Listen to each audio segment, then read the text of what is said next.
Uh, as I said, we are doing the 28th anniversary announcement stream tonight. The scores have been tabulated. Now, there are a few changes from the initial announcement.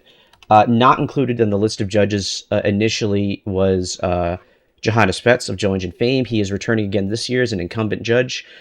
He had not confirmed by the time I made the initial announcement for this year's competition, but he is in fact in. Who did drop was, I believe, Cervero. And the new judges this year, Saturn Memories, unfortunately, because of issues with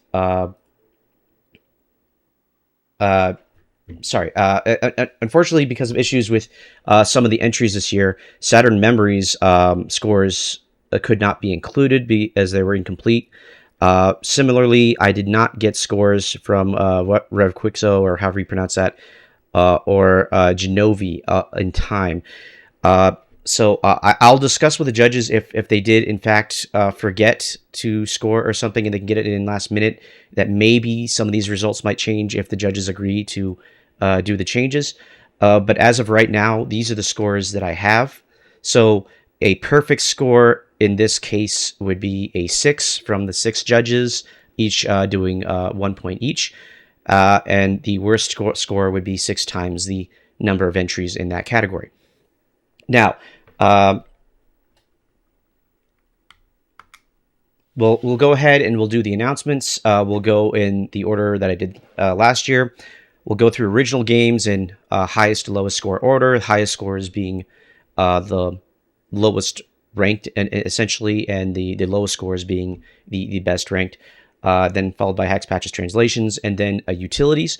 Some of the entries this year I cannot properly capture, so I'm not going to bother.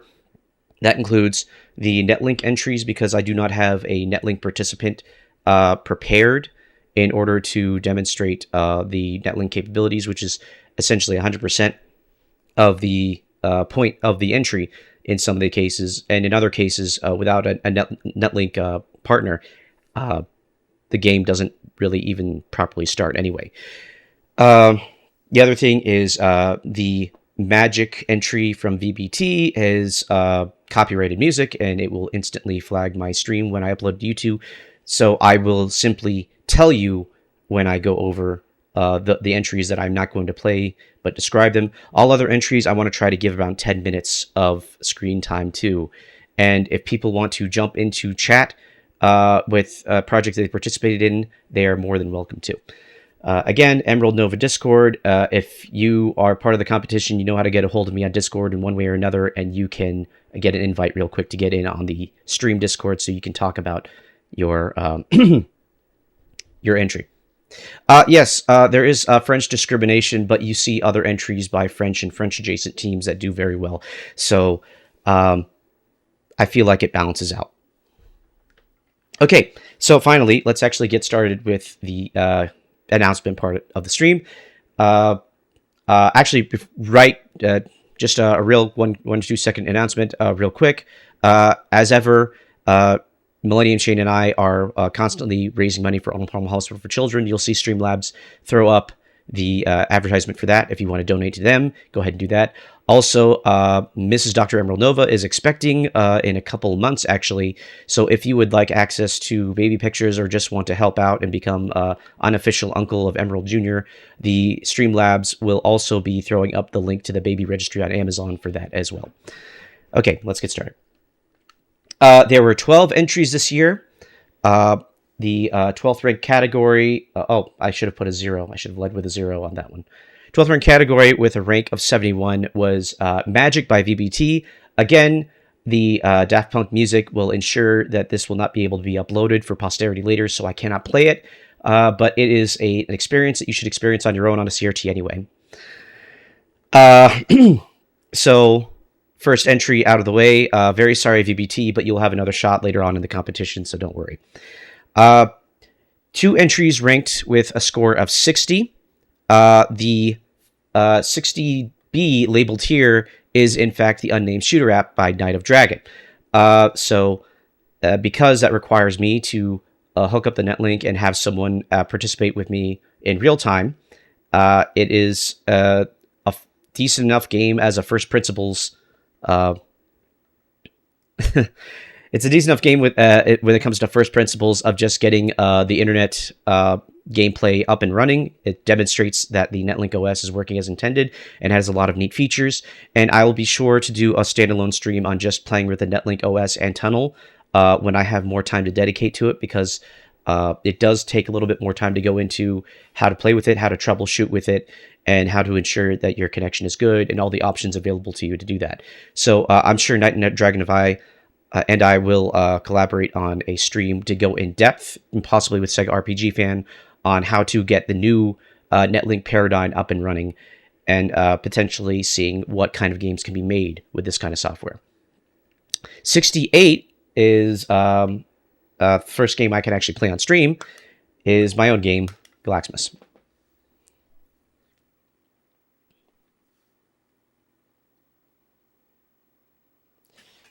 Now,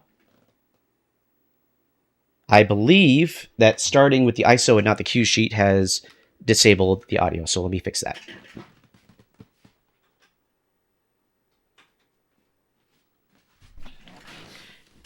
This entry was compiled using CDDA audio, using Pone Sound Library. I probably should involve that somewhere in the title screen. But unfortunately, I was using the old Joe Engine compiler, which compiles a cue sheet, a garbage bin, and an ISO. And if you run the ISO in isolation, the WAV files that are also described by the cue sheet are not played along with it.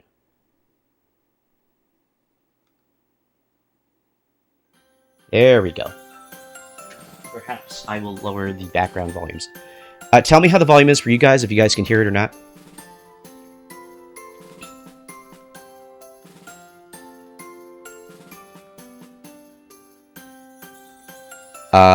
Well,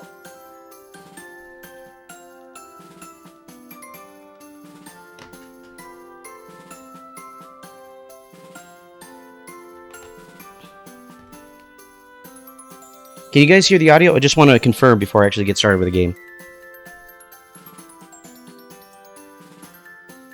Gonna get a yes or a no in chat? Is anyone... Okay, good.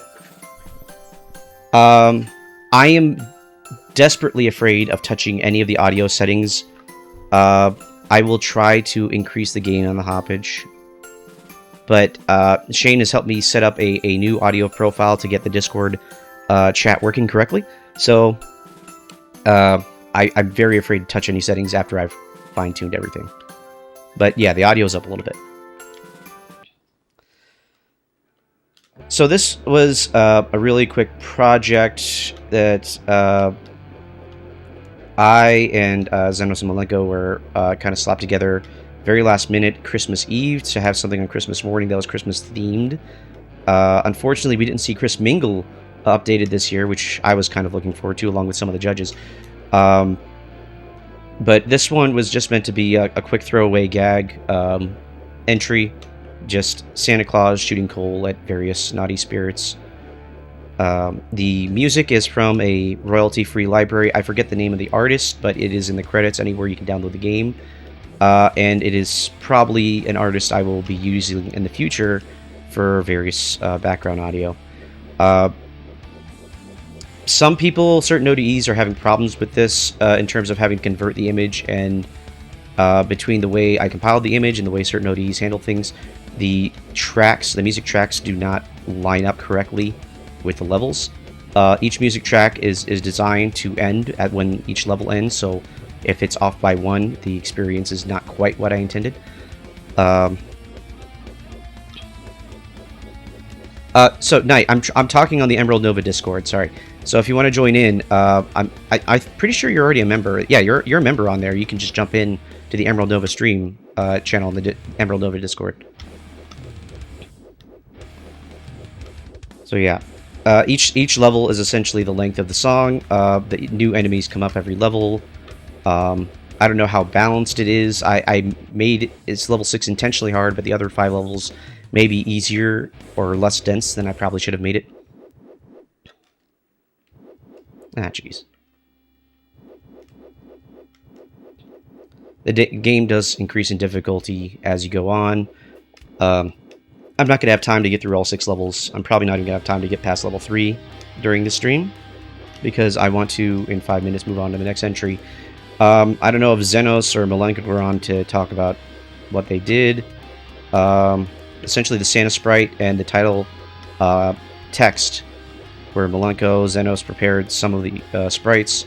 I prepared the background of the other sprites, along with actually like making the game. But yeah, this was like a really quick sprint. I think we talked about doing something during Pandemonium's stream on the 23rd, and then the 24th I just kind of spent most of the day doing this instead of doing Christmas stuff. And then on the 25th in the morning I tried to just get it out and then take a nap. I lead probably a more boring life than most in that regard.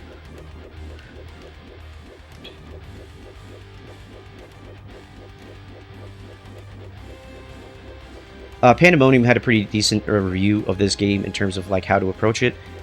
He's right, the meta is essentially racking up score to rack up lives. You see the lives on the bottom left. And once your life counter is sufficiently full, you can approach level 6 a little bit sacrificially because it is very dense, and the fireball snowman will eventually hit you.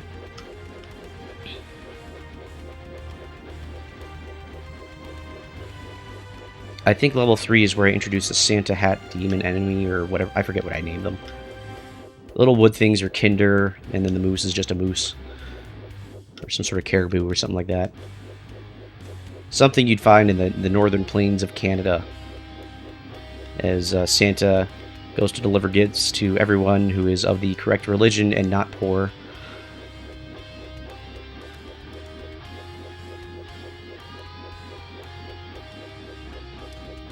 I'll probably end up like updating or remaking this game next year just to have like a higher quality version of it, depending on how much time I feel like dedicating to it.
Okay, here, I'll go ahead and throw away. I also want to just double check, make sure my audio settings on Discord are correct, and it looks like they're not. Actually, Trekkies, can you just say something real quick just to make sure I can hear you?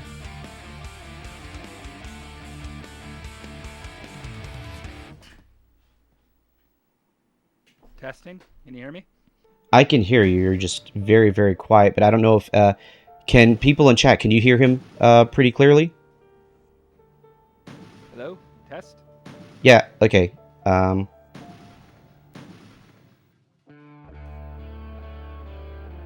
Okay.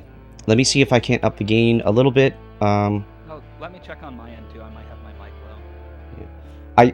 I kind of qualified the setup against Shane's setup, but Millennium Shane has like probably like a very fine-tuned, very specific microphone thing.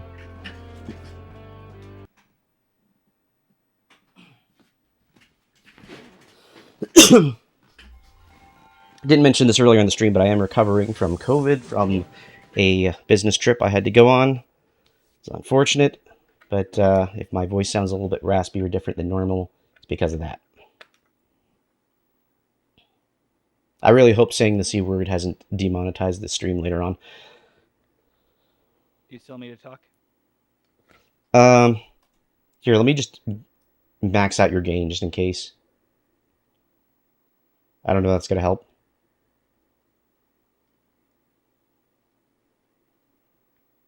Has Microsoft made it so hard to find this stuff? Ah, jeez.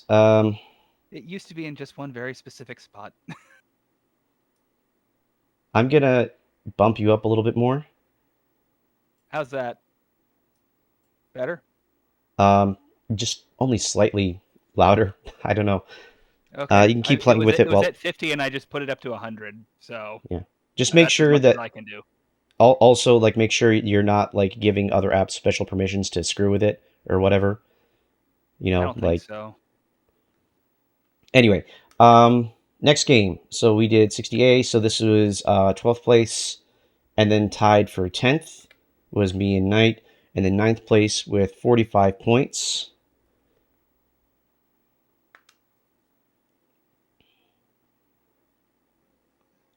Shmup Salad by DamageX. If he's in chat, he can go ahead and talk about what he did. I know there's some secret menu somewhere around here about... oh. Yeah, nice.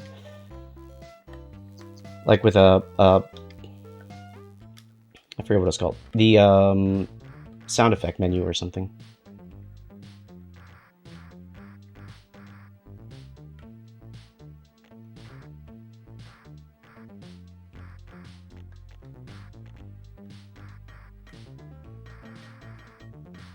Okay, that's the big brain strat that Panda was talking about during his review, is if you have a line of enemies, you should probably end up using the spoon.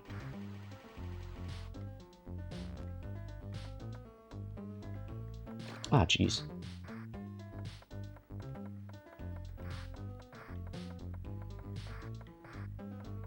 I don't know how to handle the pasta. Like, presumably the fork would be the most effective strategy against it, but I don't have a good way of taking it out.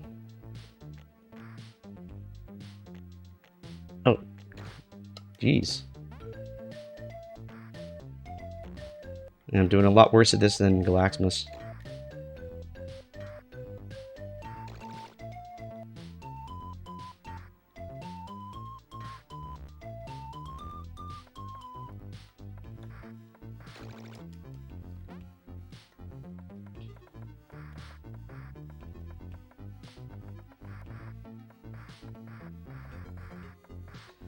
So I don't know, how do you, is there a way to enhance the damage from this thing or whatever? Fork is the strongest weapon, okay. Night, what do you mean is something playing? There should be music, background music in this game. You should be able to hear it on the hoppage. Oh, jeez.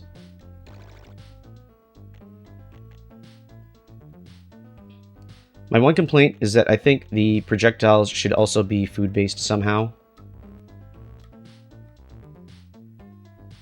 Like, they're shooting, like, red fireballs or something, but they should be shooting, like, I don't know, shreds of cabbage or squirts of mayonnaise or whatever.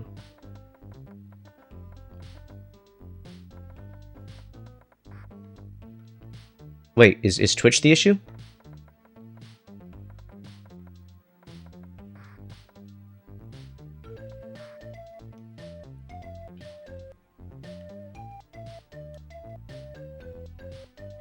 Oh, I've got level 2 knives. I don't even know how that happened. Okay, so I'm basically forced to stick with knives because that's the thing that I've leveled up somehow. Is this like an experience thing where if you just keep killing, you get better at killing?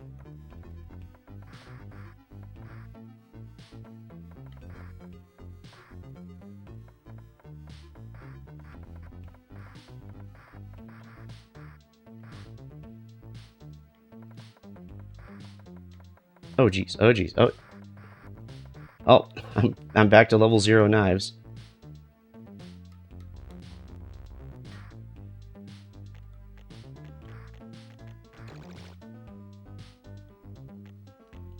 I mean, I guess that's my one big complaint with most shmups is that they kind of compound your failure with enhanced difficulty because you failed. And I like obviously from a gameplay perspective or design perspective, you don't want to encourage or reward failure, but I guess I often have the issue where if I'm at a higher level or more difficult level and I'm relying on my power-ups and I lose them, I'm not going to recover. Ah, geez.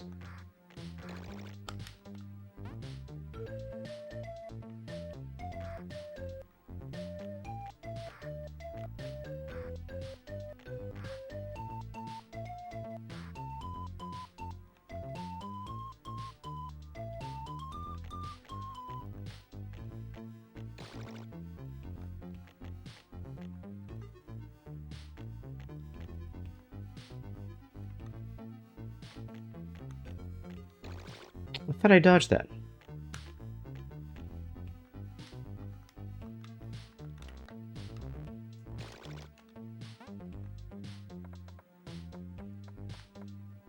Jeez. I am just not doing well tonight.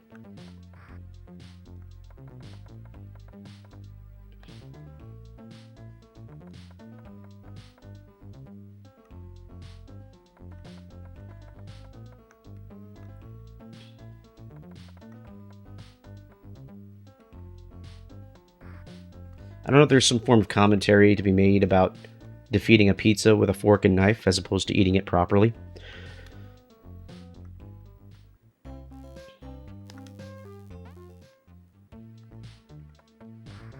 Oh, did the game restart? Am I back at the beginning? Okay.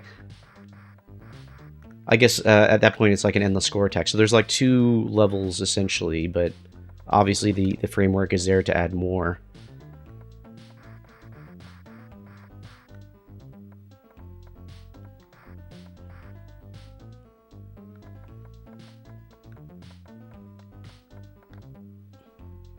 We'll play for a couple more minutes and then we'll move on to the next entry.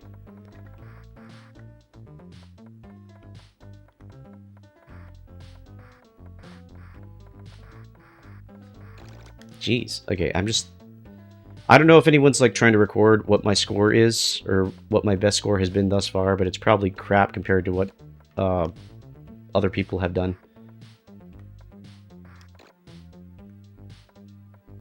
Jeez, I like ran into that one. It was like I was trying to fail. I'm still not very sure what the mechanism is for leveling up your forks or whatever. If you need to kill a certain number of food items.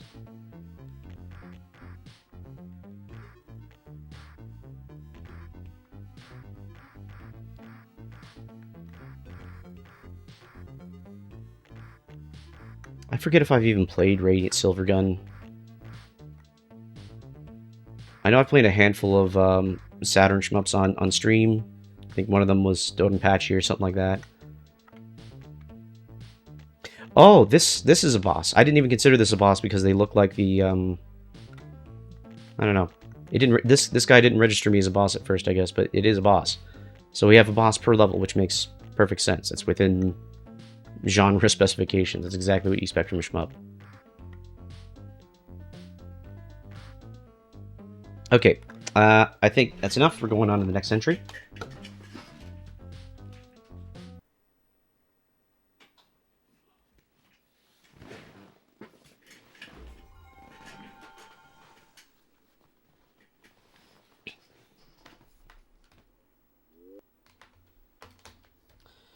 Okay, so that was Shmup Salad at 45 points in 9th place, so 8th place. At 42 points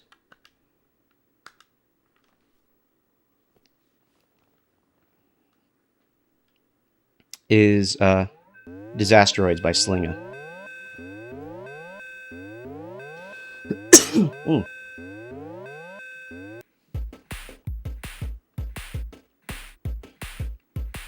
Okay, I'm just gonna give myself a bunch of tries.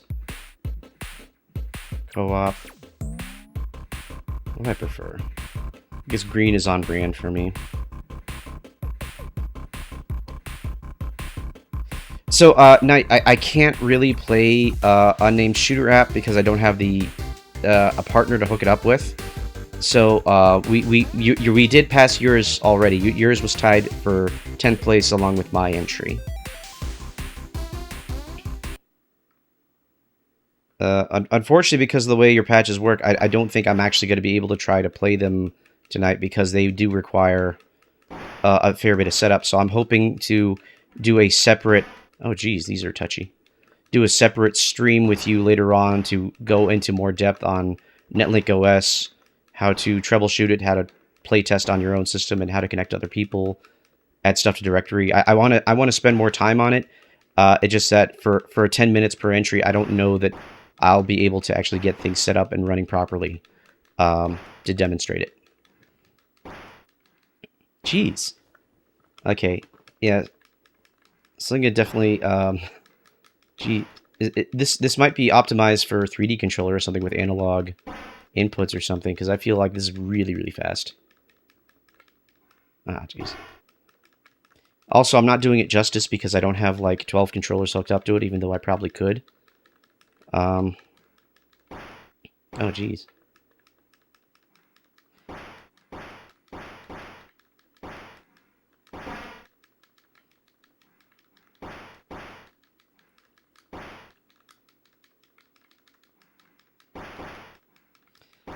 But basically, like most of... Actually, I'm pretty sure all of Slinga's games are... Because the multiplayer task force, he makes games that are highly multiplayer. 12... Two multi-taps, 6 plus 6 is 12. Flicky's Flock, and then 12 Snakes, and I forgot Blue Lunatics from last year. And this one, I feel like the controls might be a little bit too touchy, could use some fine-tuning, but otherwise... if you actually see some multiplayer footage of this game, which probably should be done on some stream, maybe on Shiro or something, it'd be pretty entertaining to see, because there is bouncing physics from the ships. They bounce off of each other, which makes it kind of like a Mario Party type chaotic energy.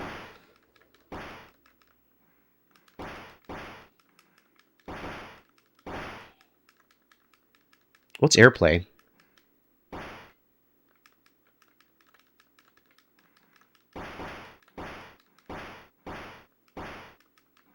Jeez. Okay.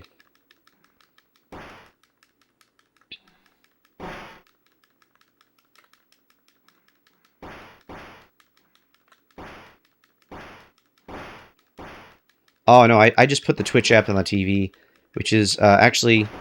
I'm only ever use that for when I go to Shadow Mask's movie nights. So I can just hang out on the couch and watch VHS copies of old movies. Oh, jeez.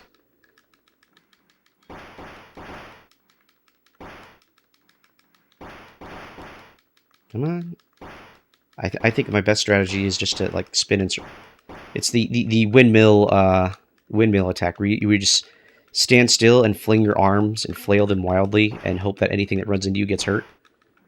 That's more or less my coping mechanism for not being able to actually control the ship that well right now.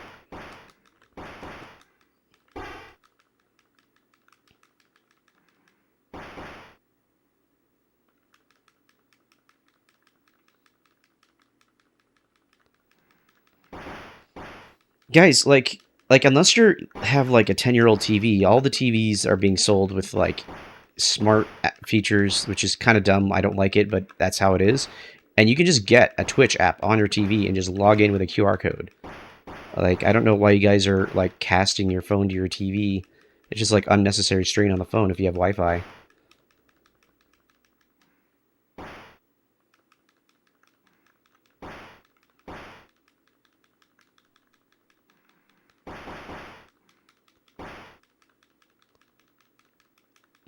Okay, that's fair.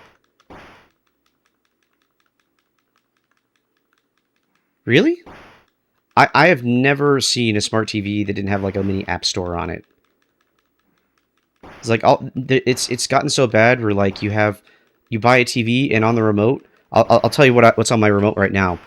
Netflix, Prime Video, and Samsung TV Plus. I use exactly 0 of those. there's a button on it that just automatically goes to ambient colors, where you just press the button and it just the TV displays like browns and beige or whatever, just to give like you're leaving the TV on just to have some source of background light to provide like mood lighting or something, which is not what I think anyone uses their TV for. Like it doesn't even have like background music or anything like that. It's not like 24 hours of watching this Yule log burn on YouTube or whatever. It's literally just silent color screen TV, solid color TV.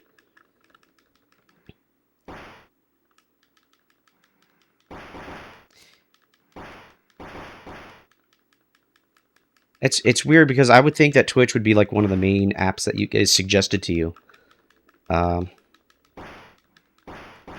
like YouTube. Like every TV has YouTube now, which makes sense. It's kind of made like things like the Roku stick partially obsolete. Like I can log into Plex on any one of my TVs that's not the CRT, and I'll just be able to watch bad animes with dubs on any TV in the house.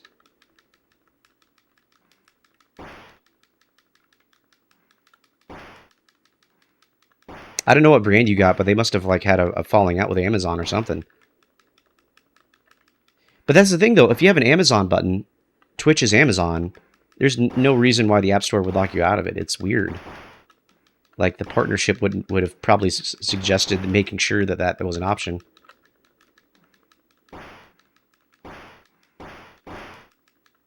As in the TV itself is Roku? I didn't know Roku actually made TVs. I thought they just made the sticks that you plug into TVs.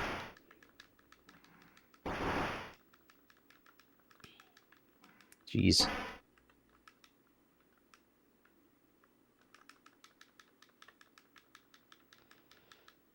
So wait, the number on the top of the screen, is that like a score, like how many rounds I've won or something? Or what round it is? How do you even tell, like, if you've won or not? Let me see. 10 lives. Vaves. I don't know what a... Waves? Is that a W but cut off? I have a score of 5. Now, okay, so it's how many asteroids I've killed is the score. I'm on Vave 2.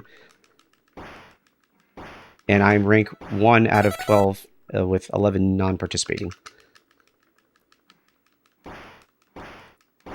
I wonder if I can just, like, completely murk myself and just completely throw the game. What'll happen there?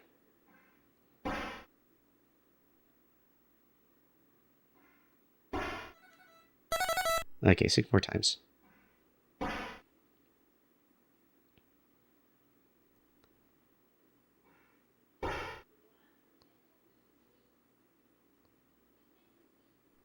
Okay, like, flying at top speed somehow just makes it so I can dodge every asteroid. That's... Or are they disasteroids? I don't know what the nomenclature is now. Here. Tokyo Drift. Okay. Let's see what happens when I finally throw out... There we go. Oh, okay. If I die enough times, you actually end the game. That makes sense. And just in time for us to move on to the next game.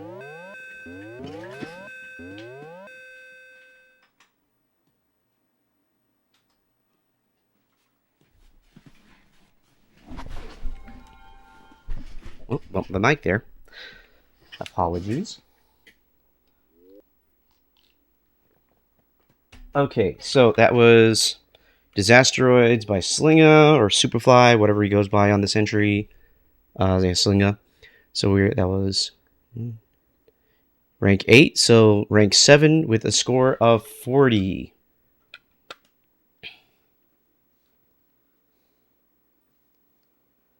Is Multi-Boot, Wolfenstein. So VBT has been working on this for a hot minute.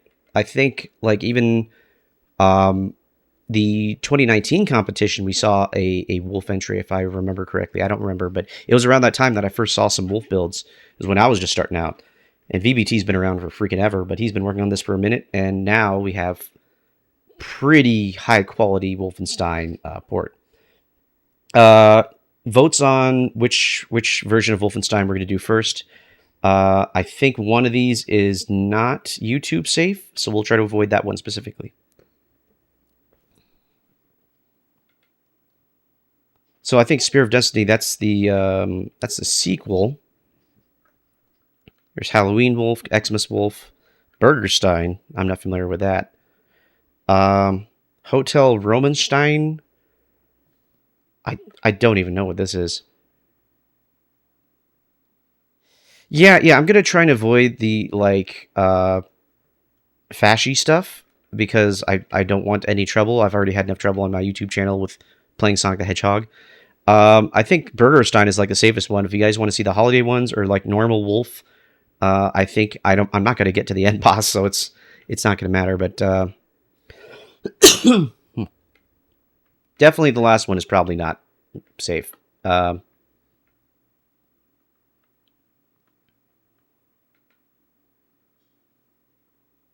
let's do Burgerstein. If anyone has any opinions afterwards, we can just reset and try another one. Oh, there's a Pone Sound logo. I need to incorporate that because I use Pone Sound like 100% of the time because it's the only way I know how to do sound, and I keep forgetting to properly credit Ponut. I think it's loading right now. I don't know how memory intensive a wolf is.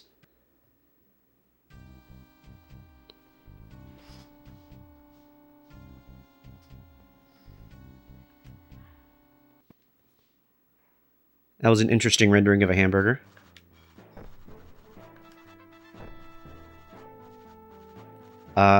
I'm not good wolf. I'll just do the default. I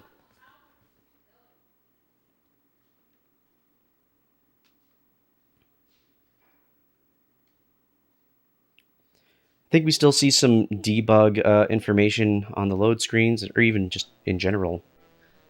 Okay, let's see. What is this? Okay, I don't know what I'm shooting. Because presumably I'm shooting these... These sandwiches are the ammo. But I don't know what I'm shooting.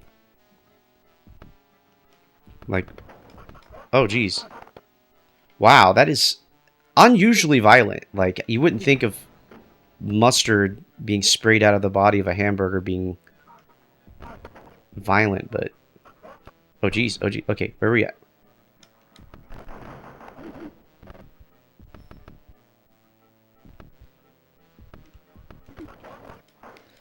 I mean, this is not the best looking version of what I wanted to show off, actually, because this is funny, but it's not... It doesn't look as impressive, so I'm going to choose a different version of Wolf. Bloodstirred? Ah, jeez.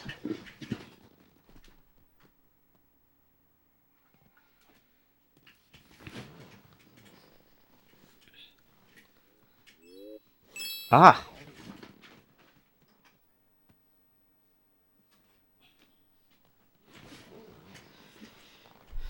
Yeah, the Sadiator did not like my soft reset of that game specifically. So let's try it again. I want to get a version of Wolf that actually looks impressive. So I think like the original Wolf is the safest bet, unless you guys have opinions. 40.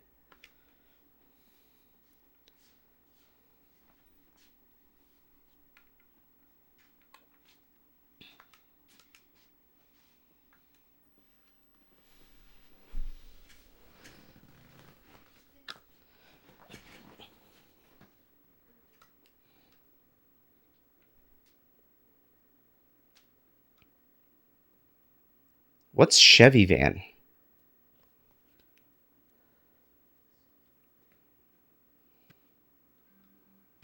There we go. This is the Wolf I remember. I played this on an actual, like, DOS computer, and then we upgraded to Windows 3.1 or something like that. But, like, I remember actually having the shareware version of this game and playing it. Also, Duke Nukem 2, and a lot of Apogee game shareware stuff, like Biomutant or whatever it was called.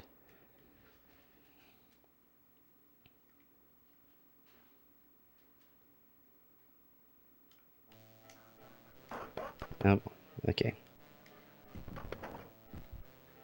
See, this is what Wolfenstein's supposed to look like.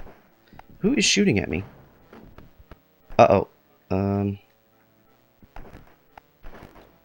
jeez. So let me just get a handle on the controls. I thought we had strafe. Okay, if you hold down the triggers, it's strafe. It's not how I thought it was working earlier. Okay.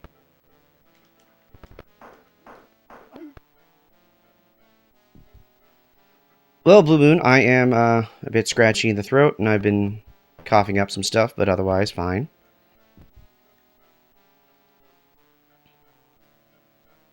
Oh, you're asking random up. Sorry.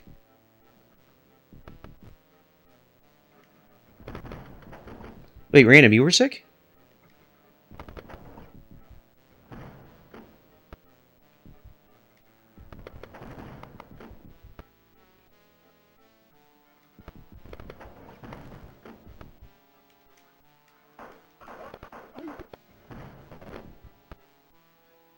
Yeah.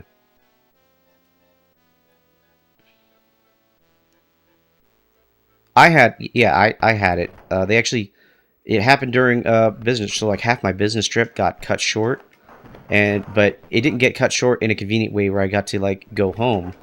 I was trapped in a hotel for 5 days because that's the restriction for that. So, luckily, that's covered by my employer in terms of monetary. But if I had not had the foresight of bringing my laptop with me, I would have gone slowly insane. Jeez.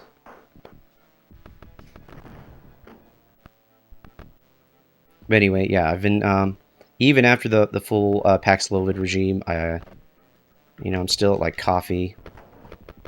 I'm hoping I'm not infectious because I have to go back to work on Monday physically. Like I can probably, if I have a positive home test, maybe I'll just continue teleworking for a bit. But I would like to get back to the lab at some point and get some stuff done. There we go. Proper. I don't know. Is this like a Ruger or something? I don't know. I don't know rifles. I don't know World War II German rifles.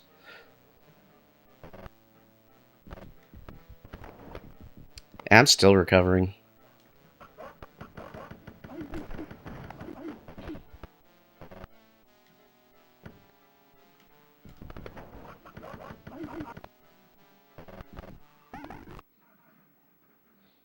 MP38. Opponent, I trust your judgment on guns. I'm going to assume that is what I am shooting right now.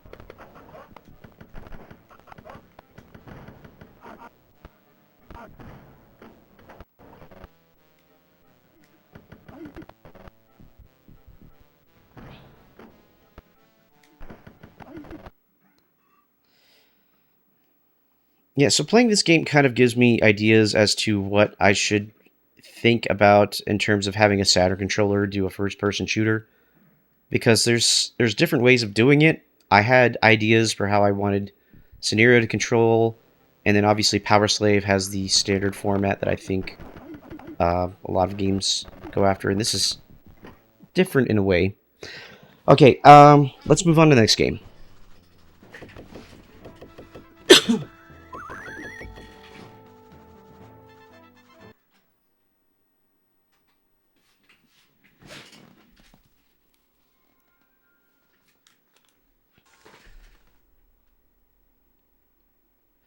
Okay, so that was in 7th place, Multi-Boot Wolf 3D by VBT with 40 points. So now the 6th place entry with 37 points. And this one's mouthful. The Case of the City of Botukaiba. Botukaiba or Botusaiba? I don't know which one it is. Or is it Kaiba?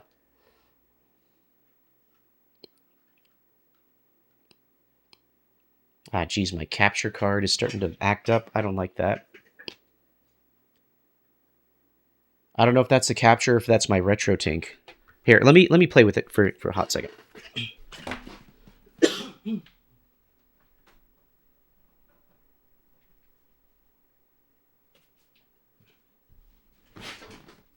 Okay, I think that was just like a loose component cable or something.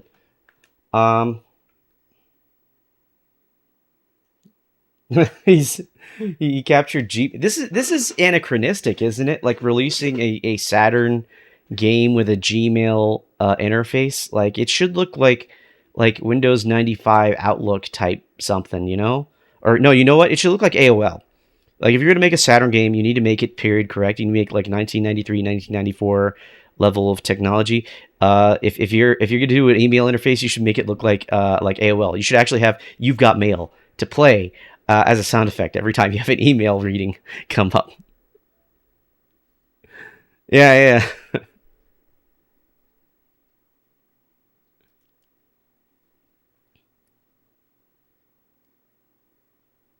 Geez, what were they doing making Saturn games when the Dreamcast was already dead? Well, dying, I guess.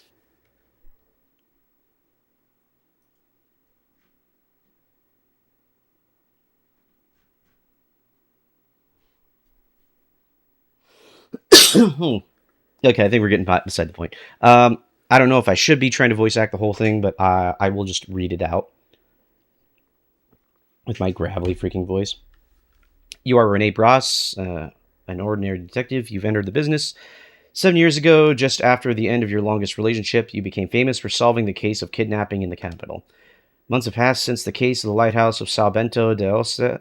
Uh, I don't remember actually finishing the game, so this is a sequel to that, which is his entry for last year. So go ahead and give that a play before you give this one a play. Since then, you've become an active detective in the South Minas region. Everything changed when 2 days ago you received an email from Julia. Hi, Renee. How long? Heart? Or less than three? Or maybe that's kind of like a long time no see mini translation or something like that, or it's been a while, whatever. It's me, Julia, sending this email to invite you on a trip. It's been months since we last saw each other, and so I wanted to invite you to spend the vacations together. Yeah, he needs a copy editor, but this is not a major deal. English second language, it's fine. In case you don't know, I've become an editor at Sergipe Magazine, famous political magazine in the country. And during the school vacations at the end of the year, I decided that I wanted to travel to the city of Botucaiba in the interior of Sao Paulo. You may be wondering why the teacher from Sao Bento de Oeste would want to spend her vacation in a city in the interior of Sao Paulo, want to spend her vacation in the countryside of Sao Paulo. Okay. Yeah, copy editor. To know the answer, to come to me personally, haha. Hope this email finds you well, Julia. This email didn't find me well. Why do people write that? The interior of Sao Paulo, why do you want to drag me to these places? You complained for minutes, presumably to yourself. Things we do. Okay. Now at Botucaiba.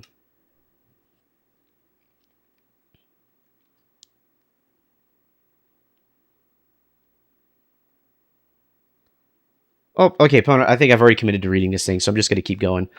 What the hell? For toll booths? How do people get from one city to another in Sao Paulo?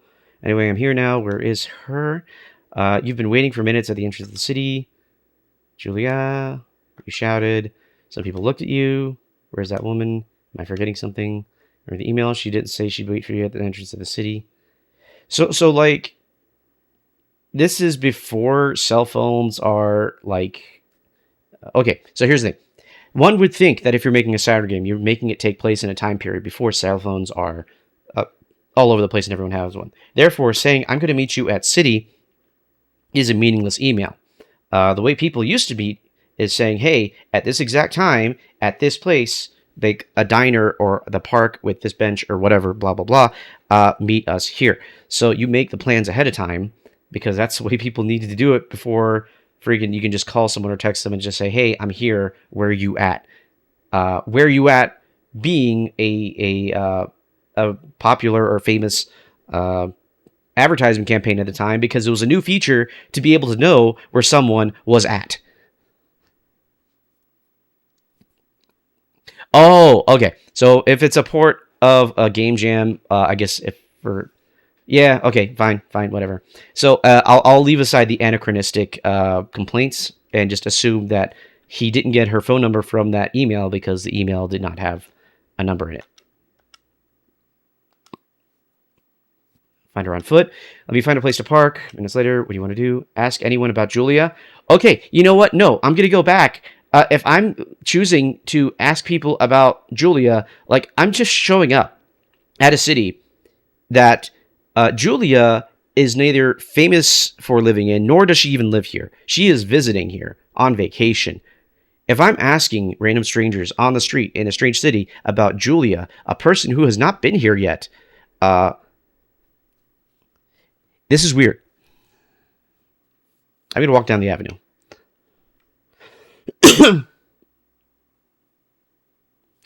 Maybe I might have, I don't know. I chose the first option, which presumably would be the cue sheet. I'm playing on Sadator. I don't know if the sound worked for you. Maybe, I don't know what happened, honestly. Let me check real quick. I might have accidentally chosen the ISO. So that's something we're going to have to address at some point, is that, let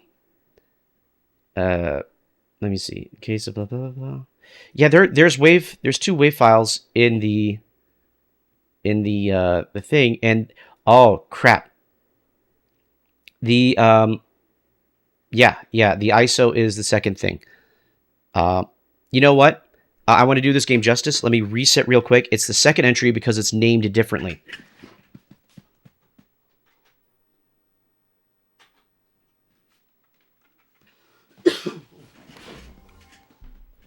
Okay.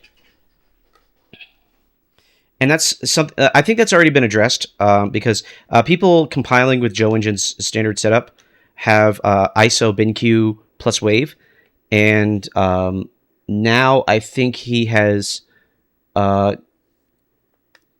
through with the pull request to do pure BinQ plus wave.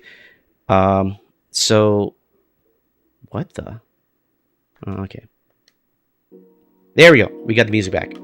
Back to where we were. So I think next year we won't have these kinds of issues. Ah, jeez. Let's get going then. As you walk down the avenue, you notice something. There are very few cars circulating in the streets. Strange. After walking almost a kilometer, you spotted something that caught your attention. Okay, we've gone a kilometer in a city center, expecting to meet some person.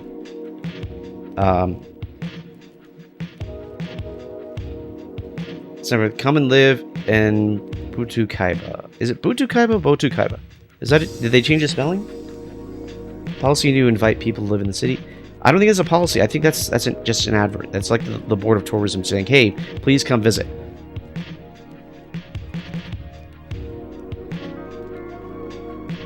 Yeah. I noticed that the city's a bit empty, yet they notice it sits on a sign. After a few minutes, you decide to stop and rest a bit. I don't have the body that I used to have. As soon as I get back to the Minas Gerais...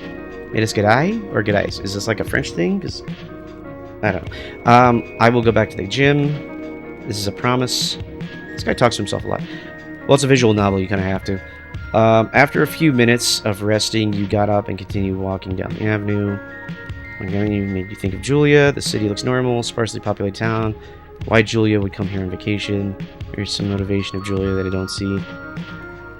Okay, we're gonna have to wrap up and go to the next entry, but I encourage everyone to go play the Case of Sao Paulo first, and then play this one second. This was Case of the City of Botukaiba. They did change the spelling on me, which was 37 points, giving it rank 6th place in the competition.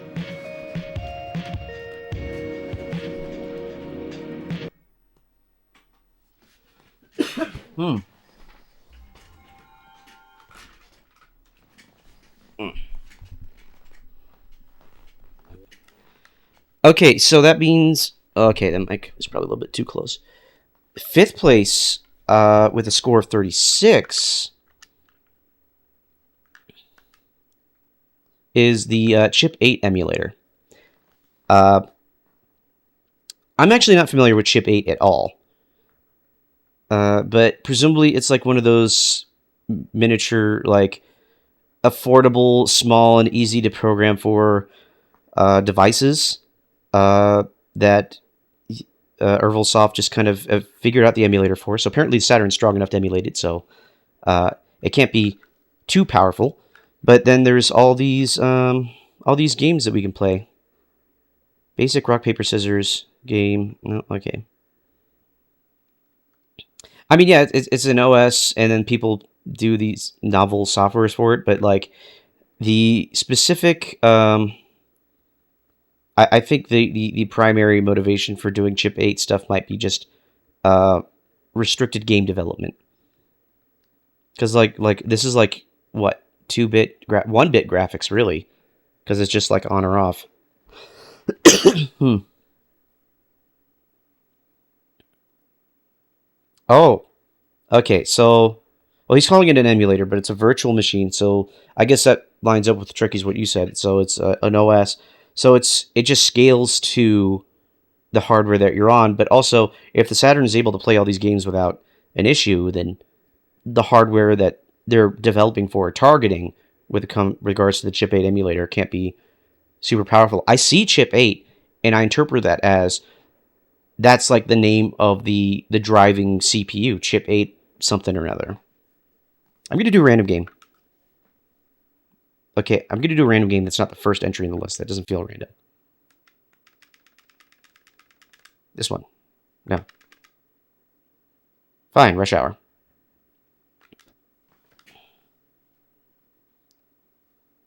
For Chip. Traffic. Okay, I can't really read that. Puzzle. Traffic something puzzle. Play.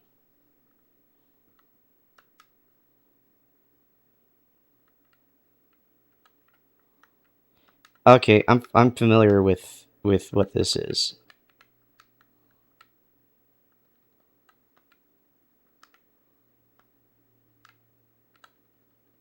Like this style of puzzle.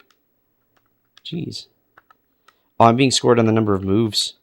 That's not good.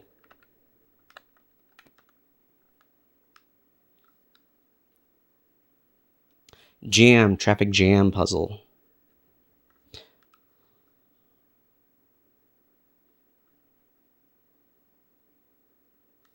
Okay. Hmm. Let's play a more engaging. No, a more engaging game. This is a really nice implementation of the software, though. Like the menus are responsive and take you exactly where you need to go. There we go, Space Invaders. So I like how smooth this thing works, and presumably, you you could probably just like drop Chip 8 stuff into the ISO, and it would work. So if you wanted to expand this image and add in more Chip 8 stuff, like I'm sure someone's tried to make like a Chip 8 word processor or something like that. Probably that wouldn't be a very good use of your time on this, but maybe Chip 8 Paint with 2-bit graphics or 1-bit graphics. Oh, that was mean.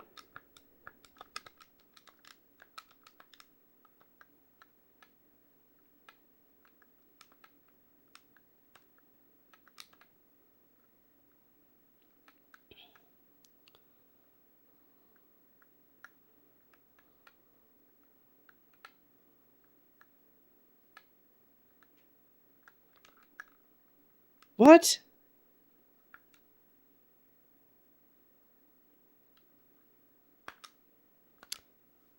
Didn't I think Trainoco actually showed off that he had a Saturn compatible printer in one of the streams.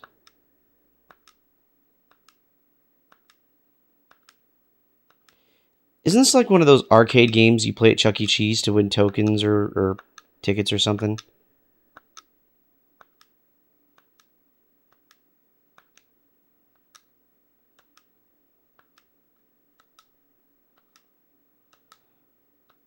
Am I meant to get all the way to the other side of the screen? Because that's not going to happen.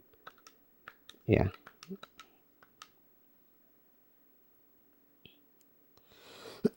Fax support. What? How does the game work? Oh, jeez. What is going on? I don't understand.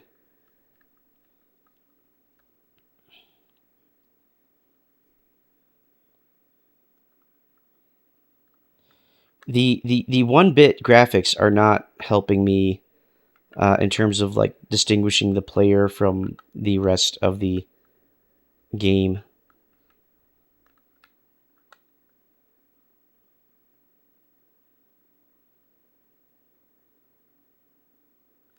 Oh, okay, yeah, I lost.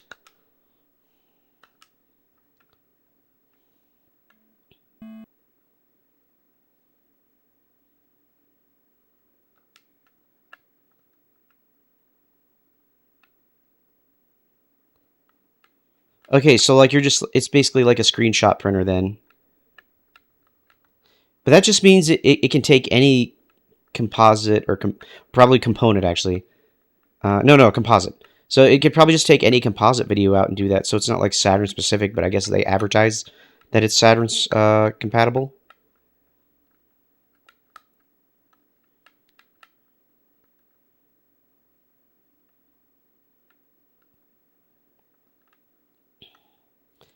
The only time I can think of myself using a fax machine is where I can be guaranteed that the recipient will have a Sega Saturn watermark on the other side.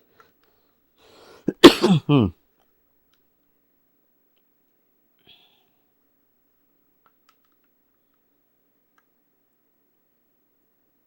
Um.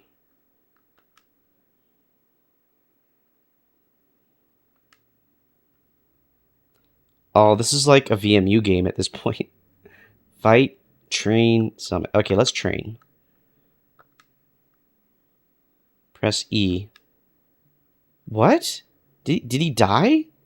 Did I kill my pet?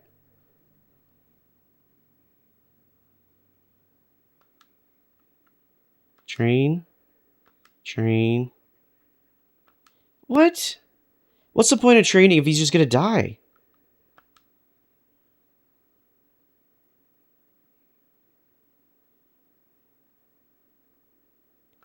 Okay, I'm gonna train once. I don't want to resummon, but let's fight. Did I win? Okay, I think I won. I don't understand this game. Let's play something different. No, not that one. Okay. Oh. Oh. This is... The difficulty is the controls, because you can't stop.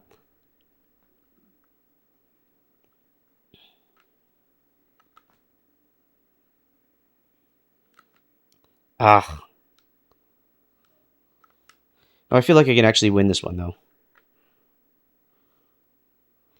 I mean, you can only do so much with a jump scare in 1-bit graphics. So, geez. Come on.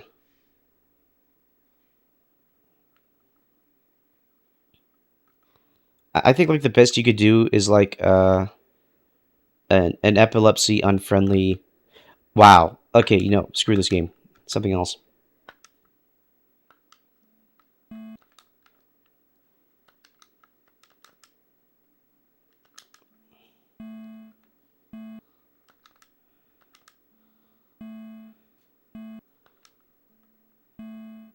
I don't understand the numbers on the screen at all.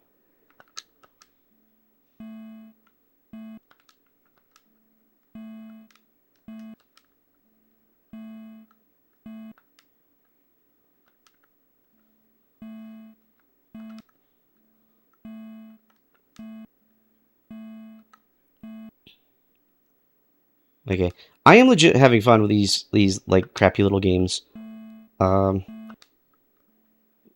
Yeah, Chip Emulator is worth throwing an afternoon away on. So one thing I don't get is that clearly there are sound effects. They're just not background music. Oh, I don't know what that means. That's the end of the game, and that's also the end of the time slot.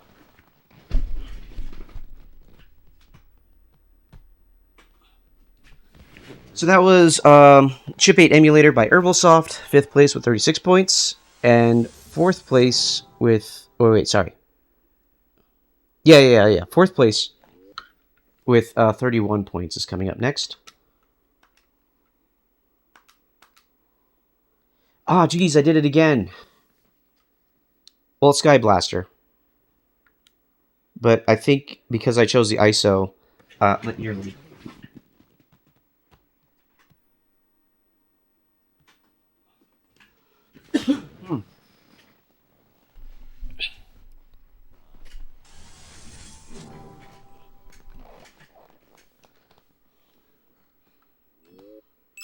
freaking Sadiator.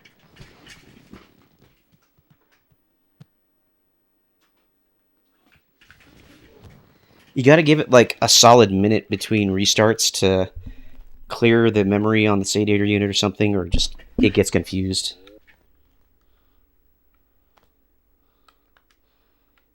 So anyway, fourth place, 31 points. Sky Blaster, this time with music. So he really upped the production value this time around. There's like FMV and stuff. I don't know if Raimi is. Well, I know he said it's going to be too late for him, so he's probably going to be asleep. So he'll have to see this when he comes back.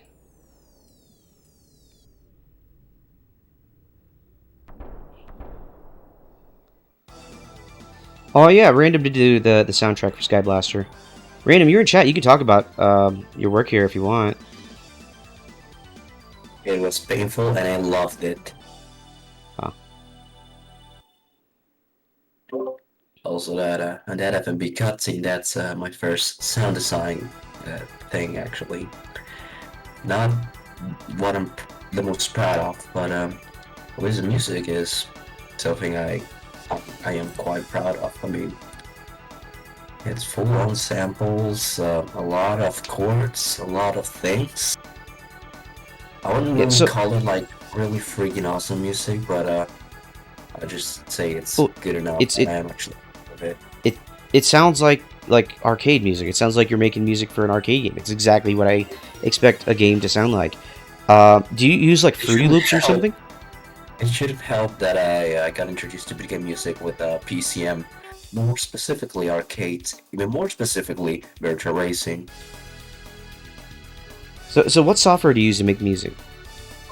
FL Studio.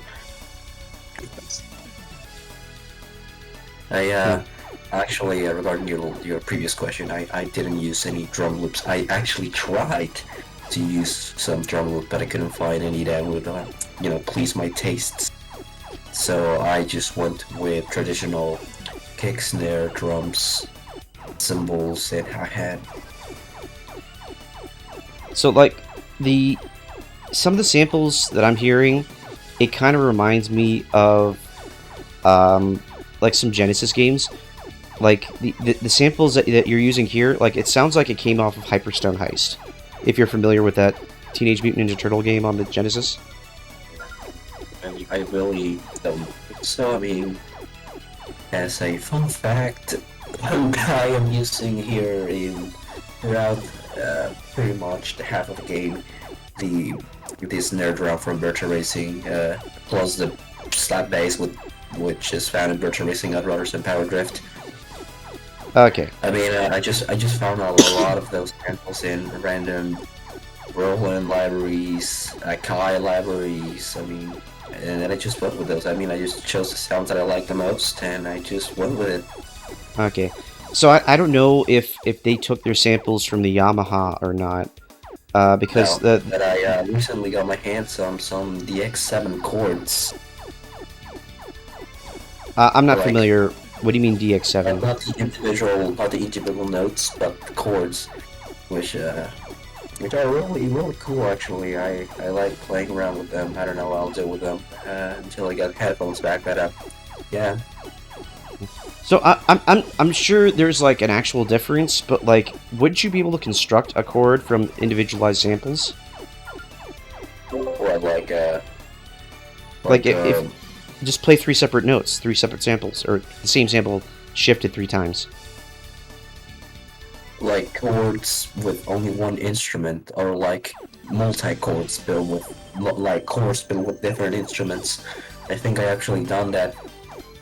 And for those who are looking for references, or for those who don't know, The Forest theme's introductory part is based off a really good, I think it's an OVA, yeah, an OVA. It's from Mega Man upon a Star. I really liked it as a kid, and then I remember it exists, and since I was running low on creativity, I said, why the fuck not?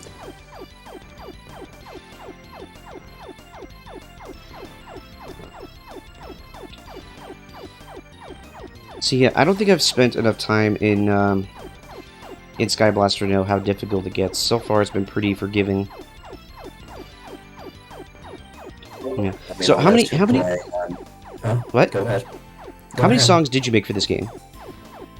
Well, let's see, 240 FMB, one for the title screen, another one for the second level, third level, fourth level, fifth level, sixth level, the game over jingle and the end game jingle. I think that would be around 10, but there's also like 16 unused tracks with rest peacefully on my hard drive.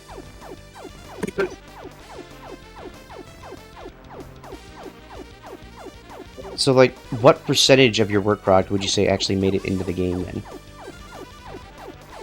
I'd say almost around half or something like that. I mean, I do have a lot of unused content on my project files. For example, a little glimpse of that.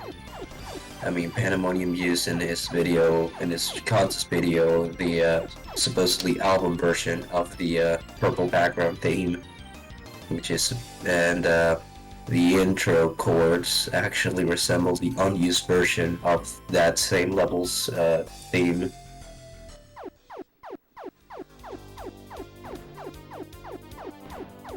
Hmm.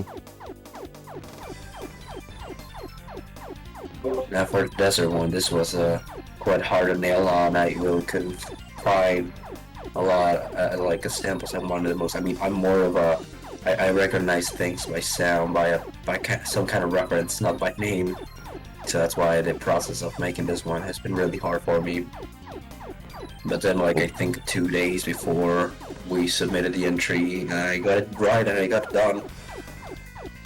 Well, and presumably, as you do more work on the music and stuff, you'll develop a familiar set of instruments or tools or whatever that you'll, build that familiarity in terms of like putting a name to the sound or whatever. So like, I'm sure you're like still like exploring different instruments and stuff, but there's probably going to be coming a time at some point where you're going to say, okay, this is my like go-to. Here's my go-to drum set. Here's my go-to, guitar type deal. Exactly. Yeah, and then it'll be just like you'll hear the song and you'll be, yeah, that's one of Random's. I can hear it. Yeah, but for example, for the well, yeah, you're right. For Blue Skies, and I use the NSC55 sound font, which serves a lot of sounds with the general MIDI presets on Windows. And yeah, but now that I got the samples I actually liked, I just used them. And one benefit of using samples in FL, as far as I can tell, is that you can use you can use an option called a note slide, which really saves time and pain from drawing the pitch bend, which you hear really often in the soundtrack. You died again, get good. Yeah, actually, at this point we have to move on to the next game anyway. But thanks for coming on and talking about your music, and hopefully Raimi will pop on tomorrow morning and find out that he placed fourth. I will go over the prize pool at the end of the announcements. He pretty much knows at this point that he plays fourth. I mean, he's been What? reading some. He's been doing a spreadsheet, and he pretty much. Oh, okay, he actually scored it. Like, yeah, he sorted it off. Yeah, I was So expecting. Yeah, I was you're gonna expecting a have few more like, judges to input scores last minute, but it didn't quite happen. So probably his score sheet is accurate. I mean, it's a bit not that accurate. I mean, he said that the city game would get a 38, but instead it got a 37. At least he nailed it on Sky Blaster. So I guess you're quitting before the power drums take place. I'd say that's enough as well. I think I might as well just hop off and go get some rest. Okay, yeah. If you need to go to sleep, go ahead and go to sleep. But you're free to hang out, unless more people want to pop in. We're down to the top three. Uh, So in third place with 27 points, making sure I didn't skip anything, is the Sonic Extreme recreation by Voxel, homebrew edition or homebrew version.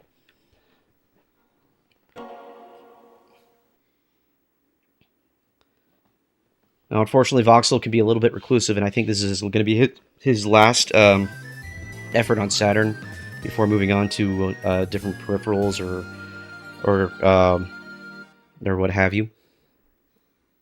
But I don't know if he's opened the code up yet, so presumably, like, this is one of like the 3 or 4 different Sonic projects that are available for people to pick up and run with if they were so interested.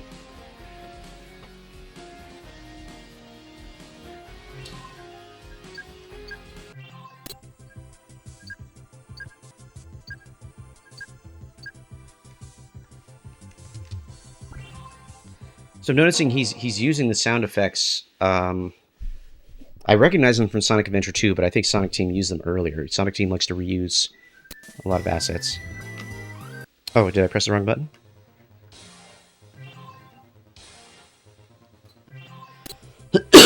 So Sonic Dash is definitely reusing assets from Sonic Adventure 2. Sonic Adventure 2 came first. But that's the menu sounds from there. I don't know if Sonic Jam might have already used those sound effects earlier. I forget. They did sound different in Sonic Adventure 1, though, so I think Sonic Adventure 2 is like the original. Okay, I don't know if this is a Sadiator issue or what, but I am getting like these weird static effects on the screen. I don't know what the deal with that is.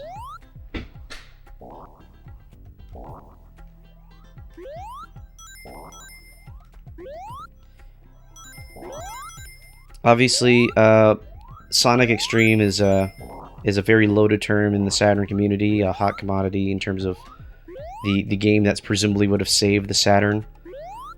I mean, I like that how he actually nailed the fisheye lens aspect of it. How do I break this thing open? I think there's VDP2 related timing issues with that little static line that's going across the screen. I don't know how one would go about fixing that. Did you guys see that? The camera actually tilted. Oh, that's right. The Yes. Sonic Extreme concept. You can run up walls.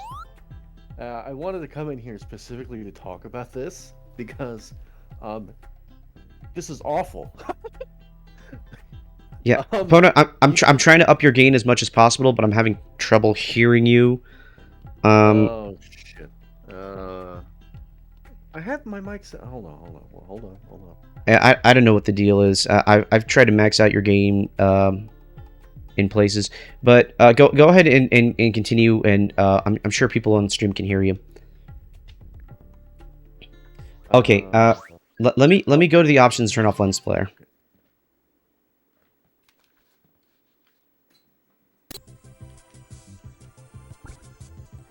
Oh, Pona, you go ahead. I think you're loud enough for people to understand you. I'm gonna try and hear myself on the stream. Yeah, okay, I'm good on the stream. Okay, so we in Sega Extreme, we love to shit on Sonic Extreme. Even Z-Tream doesn't get the best treatment from us, even though it's probably Z-Tream in my opinion. Okay, we're here to talk about Extreme.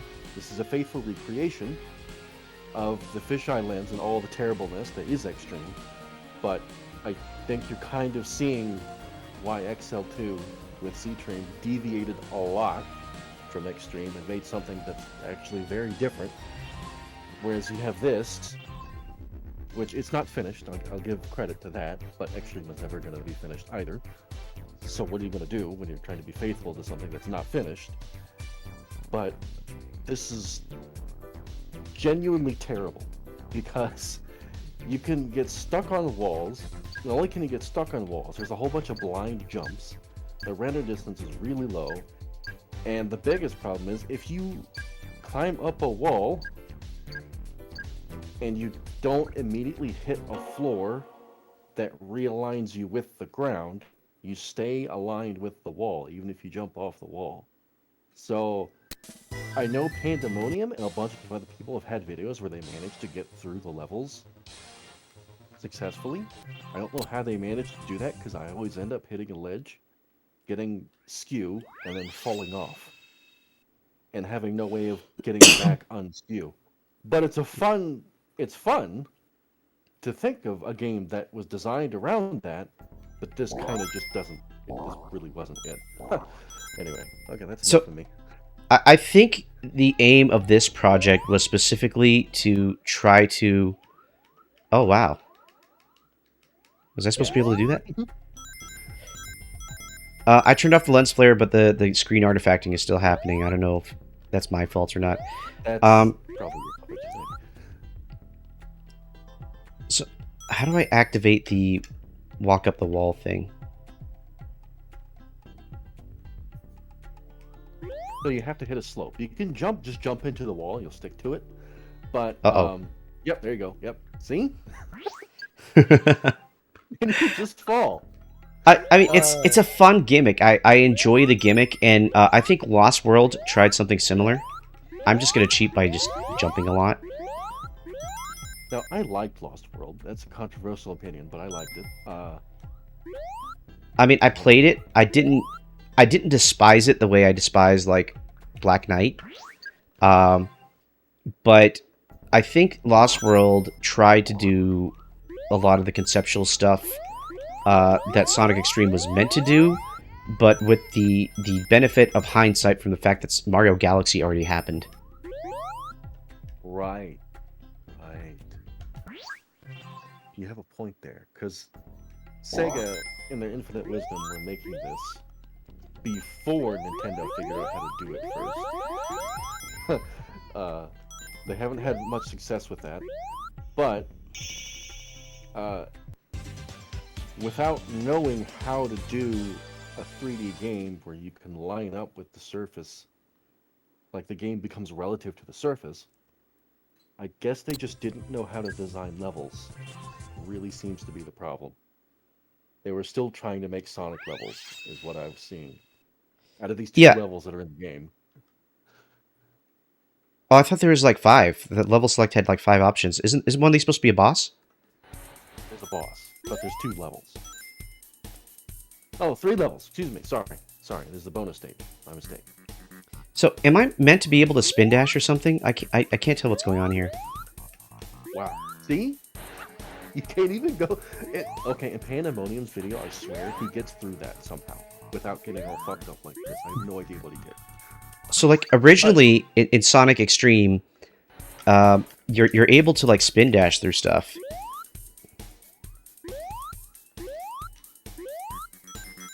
I don't know. I guess you just stick to the wall and get up that way. Yeah, I guess. I want to sample the boss, but we're also kind of running out of time. Yeah, go. So ignore this stuff. Go. People know how broken this is already. Just go to the boss. Yeah, because the boss is like presumably like so different that it basically required a different engine. The boss actually works.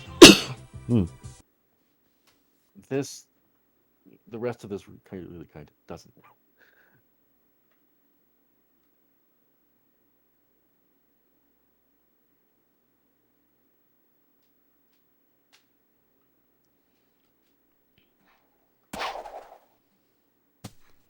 Okay, I'm gonna go a little bit over time trying to fight this boss, and then that ring spiral. That's the same ring spiral I saw on XL2's recreation of the. Yeah, I think he used the same data. Yeah. But I mean, I think the one thing we can see from this and all the builds of the fisheye version of Sonic Extreme, there's a reason that version got the axe and the boss version stayed alive a little longer. So, I can't understand the hitbox. Okay, first I'm trying to get to the rings in time. But I think the hitbox on that attack that he just did might not be accurate. You can double jump in the boss fight. Yeah, I see that. What are the things that are orbiting me? So, you mean those, like, log-like things? Yeah. It's the tree houses in the background. They're having a Z fighting issue with the 3D plane. Oh. I noticed that. Right. I'd imagine there's a way to fix that. Okay, yeah, so he's, are the tree back... Just, yeah. So the tree backgrounds, are those VDP2 features? No, those are VDP1 features. Yeah, those Well, are... then, if they're VDP1, but the ground is VDP2, so that's why it doesn't know the difference. It's fighting in a weird way. It's... So, this is something on Saturn, it requires future, like, forethought to get this done, and you don't have to do this in any other console, but the two chips render in different ways, as everybody knows, so you have to tell the VDP1 pixels that they're in front of this layer, and tell other pixels they're behind this layer, and you can only do that if they're indexed colored pixels. Or you use another VDP2 layer to draw the bitmap. It's whatever, how. But the point is, I'm assuming those are RGB sprites, and you just couldn't give them a priority. That was both behind and in front of it. So, whatever. I mean, it looks like they're billboarded sprites, yeah, but you could probably make an attempt at drawing them on the VDP2 layer or something. Yeah, that would probably be the ideal solution. You could honestly probably just cut off the bottom part and not draw it at all. Yeah. That too. I mean, they're hidden pretty well enough behind the bushes in the background. Yeah, I think like the real solution is make them index color so you can give them a priority behind the background layer instead of in front of it, because the whole sprite layer with all the RGB sprites is in front of it to make Sonic in front of it. Anyway. Okay, yeah, so I'm going to move on to the next game. That was Sonic Extreme, Voxel's interpretation of it, with 27 points on third place. And then next is second place.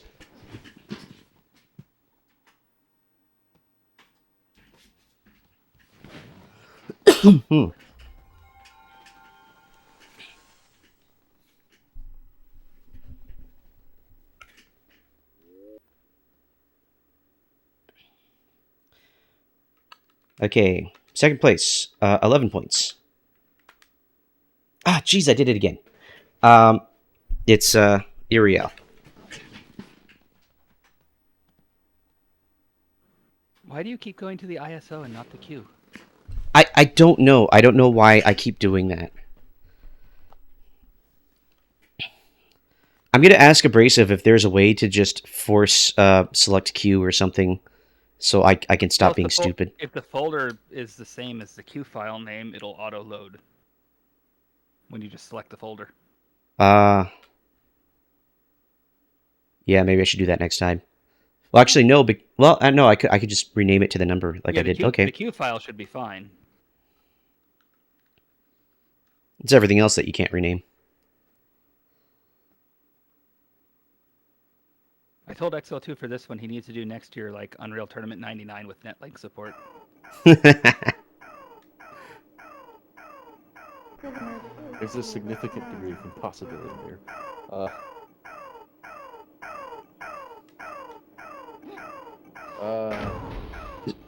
So I have actually not played the original Unreal before I played this game. So I was not aware that this was basically supposed to be copying the demo disc of Unreal. I thought you guys actually like wrote something and put it together, and I felt kind of jealous that you didn't let me write your little sci-fi epic. No, Unreal is a game about, she actually has a name. In original Unreal, she doesn't have a name, but in Return to Mount Polly, the main character gets a name. She's female. I forget her name. She also shows up in Unreal 2, which nobody talks about. I enjoyed it. Anyway, the point is here, you're a prisoner. You're gonna die. You crash your ship because space pirates, the Scar, want you for slavery. They want your ship for parts, basically. So, yeah. Or they just want to eat you. It's kind of weird. Anyway. and you're here, and you fight, big fight, a lot of fight, and you get to an escape pod. You leave the planet, which is called Napali, and then you get abducted by a military ship, which says, "Oh, you're a prisoner. You're going back in to Napali," and then you leave Napali again. And you're actually time, and then I don't know, whatever. Plot aside, this is one of the. This came out around the time the original Half-Life did, so 1998, 1999, and this is one of the big. This changed PC games and first-person shooters in general. Before this, as the story is told, first-person shooters didn't really ever try and tell a story, or they didn't have too much in terms of storytelling. Half-Life had straight up, people talking to you, telling you what's going on, and environmental storytelling. This had a lot more environmental storytelling. Again, there's reading, there's stuff going on. There's more puzzles here than there were in previous games. There's less key hunting. So this is a turning point for first-person shooters, and it's really what I expected out of XL2's engine was this type of game is possible on Saturn, which is something that this is part of why I would develop something for Saturn. Like, hey, modern game design is possible on these old-ass consoles. We don't need to chuck them as e-waste. If we actually got money behind developing games for these things, we can make modern playing games. If we want to. And there's been a lot of it's like in any field, there's a lot of development of the art form that is not necessarily tied to the technology. It's just that the technology and the advancements happened in parallel, and so we kind of associate. You need a lot of graphics or this amount of processing power to do this kind of game, but in reality, with like 500 quads, you could do a Half-Life style game if you were intelligent about loading it. But the point is that what we've learned is that we can do certain things with story, do certain things with control schemes, do certain things with gameplay mechanics that we just hadn't done before. Also, while you're struggling to fit in the hole, that's what she said. Those textures look freaking amazing. Yeah. Those look pretty high res to me. Yeah, this looks really. Sorry? Oh, the only thing I was going to say is the one thing I really like about this is the one thing I miss from these older first-person shooters is all that vibrant colored lighting. So that's like the one thing I don't like. I feel like there's a lot of browns and beige. The realistic brown shooter is what I always kind of denigrate it as. See, like in there, that vibrant blue you had in that building, that to me, like, I miss that kind of stuff. Because it could just be that I'm colorblind, so to me, like, that really pops and looks nice, whereas, like, your brown shooters just really look horrible to me. Yeah. So my complaint is that I do... Is brown. Yeah, I do like the idea of having colorful environments, like something out of a Sonic game or an earlier Sonic Teams like Knight's game, where like the environment has distinct color gradation stuff. But generally what I see from XL2 stuff, where he's taking a lot of cues from Power Slave and Unreal and stuff like that and Quake, is that he's taking the brown environment as a baseline and then go-ratting it to hell. Which is technically impressive, but it's also kind of like not the approach that I would like to have in terms of environmental design. I would like it to be like bright and colorful on its own without like relying on the lighting effects. Because like this red right here, that's just brown with red go red on it. Yeah, but to me, it's one of those things where like that's what I really liked about Unreal Tournament 99 and Quake 3. That's what really made those games visually appealing to me. So to me, it makes me warm and fuzzy to see that. Okay, yeah. There's going to be a nostalgia component to it. That's when these games did this color scheme and this approach to level design. It was new. It was their artistic style, and it was totally valid. But I'm approaching this with the hindsight of having seen all the first-person shooters that came out for the 360, and like all the bad sequels to classic shooters that are basically just more of the same. And so I'm personally not really engaged with Unreal, probably partially because I didn't really play Quake in Unreal when I was younger. Like, the only real first-person shooter I spent any significant amount of time on when I was younger was Combat Evolved. So, like, I'm playing Halo, and there's all these bright colors and different environments, and you know, the variety of weapons that are kind of, they're leaning on the shoulders of giants at that point. They're taking all the lessons learned from Unreal and Quake several years earlier and applying them to a more technically impressive environment. Yeah. And so that's where my baseline is. Start of the turning point. Halo, as we all know, Halo was like the twin stick shooter, twin stick first person shooter. Right. And Designed with the console in mind, as opposed to this. Also, it's a PC game. It's a console. Yeah, you know what? XL2 next year. Pillar of Autumn. Give me the Pillar of Autumn. Give us Halo. Let's do it. Okay? Conan, did I tell you like my crazy control idea? 'Cause I think I shared it with XL2 as well. The mission stick. No, use the D-pad and that to like move, but then use the Sega Saturn stunner with the way where it can actually just detect like that you're moving it, and use that to like aim and shoot. That sounds awful. Sounds like But it's one of those things where it's like, it's hilarious just because you technically could do it. That is a way you could use the light gun and use it like the Wii remote. Yeah, it would work great, and it's not dissimilar from the nunchucks type deal. But holding the Saturn controller one-handed is not comfortable as is, and the D-pad on the Saturn controller is not quite as comfortable as the one on the Genesis, at least by my reckoning. You got one crusty ass. I love crusty ass on my set. Yeah, I have the original one. The original one feels a lot better than the reproduction one I bought. But anyway. Okay, so here's what we do. You use the mission stick to move, and then you use the light gun to aim and shoot.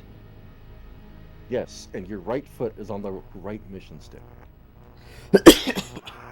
At that point, why don't you just get the steering accessories with a floor pedal and use that for shooting or something, or throwing grenades? You can also do it with the keyboard. Yeah, at this point, I mean, what I want to do, which is obviously different from what XL2 would be interested in general, based off of his game selection, is a first-person role-playing game, a Bethesda-like, essentially, because they have like a monopoly on that kind of game now for some reason. Nobody wants to compete with them on that, but like, you could make Arena, Elder Scrolls 1 on the Saturn. It would work perfect. It would play fine, and the control scheme on the D-pad plus a few face buttons would do the whole thing. And using an engine like this, you could do maybe not Morrowind, but like a crappier version of Morrowind or Daggerfall, and it would work. yeah. There was apparently a port of both Arena and Daggerfall in the works, apparently, way back when. No idea whatever came of that or how far it got. Probably Bethesda just basically did it. Bethesda probably just said it's going to take too long to do this. Yeah, Bethesda was on the rocks before Morrowind saved them. But the other thing is, like, the save file requirements for something like Daggerfall, because like just the inventories and reputations involved, it might end up exploding internal save RAM. And the other thing is, the dungeons were so incredibly massive. What? That's what the floppy drive is for. Oh, yeah. Oh god. Nah, The dungeons were so incredibly massive that there'd be RAM issues if you went into Daggerfall. Arena, not so much. I mean, even Warcraft 2 So we use the balloons floppy and drive stuff and the like 4 meg card. I mean, at that point, just put everything on the Waska and save it on the SD. Nah, man. Game as a service. It's all from the internet. Okay. I think we all know who... 22K. We're gonna stream it over the 22K modem Yeah, man. or 28K. I mean, that's kind of what I want to do with Forsaken Plane, is like have downloadable dungeons, you know, like monthly events where like, okay, here's a half kilobyte file that the game will use to generate the event for you. with all the text and So- the dungeon design for it. So download is one thing, streaming is another. Yeah, streaming. I've done the math on it. It's stressful trying to figure out what you can stream and be useful as a game. Yeah, it's not really viable, I think, on the modem. Someone was like, "Oh, we should make a Twitch player," and I'm like, "Do you have any idea how horrible that would be?" Come on! I want to watch Twitch in 664. It would be 32. 144p at best. No, it would be probably like 8x10. Oh, It would be like Pog. it would be like the size of like maybe 16x16 pixels is like the best you could hope for. It would be No, horrible. so what you do is basically emotes. All you can see is the emotes in We chat. could do Twitch chat. We could do Twitch chat. The IRC. That's fine. Yeah. Okay, let's get to the last entry. 8 points, 2 points shy of a perfect score with the judges that I have in, is Bridget Bishop.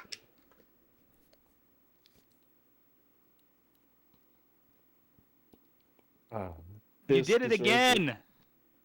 Oh yeah. Wait, What? did you? Wait. Well, this game No, doesn't no. matter. This doesn't do Okay. CDDA. I got the Oh, cue you sheet. did it, Oh, okay. Okay, so this is Fran Matsusaka, who's another newcomer that came out of nowhere to just blow out the competition. Kind of like Seven Shades originally did with CubeCat. I've actually not had a chance to play this properly yet. There's been a lot of, like, I've been monitoring the judge channels because I have to accumulate scores and stuff like that and organize stuff. And they're, like, arguing about sequence breaking because some judges ended up having to go to the basement to complete the game and others didn't. And they didn't even know about the basement. Like, they just completely skipped over the basement. I don't know if that Yeah, affected the that'd be scores. It really was actually a honest. pretty tight competition. I'm gonna be brutally honest. When I played this, I just went straight to the book, made the potion, and turned the frog back into a cat right there. So bold game design, probably not intended. No, because it's the same thing with, like, the Ultima series where, like, if you know the answers, that is the game. The game is there. You're supposed to seek the answers, but if you go in knowing the answers, that's it. Oh, okay, there we go.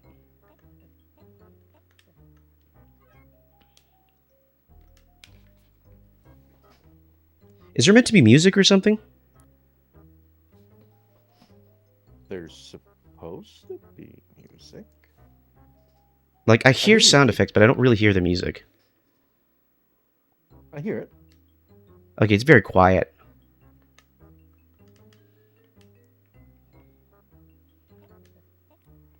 It's just a short ADX loop. But yeah, it's there.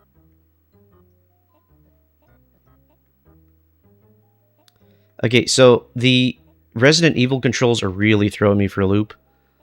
I've never been a fan of tank control and fixed camera, but this is the aesthetic that's like, you know, in terms of the time period for the Saturn, very appropriate.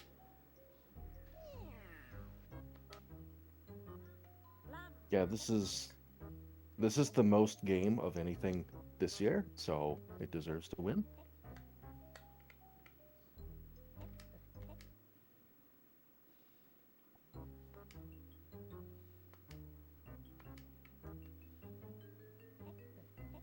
And that's the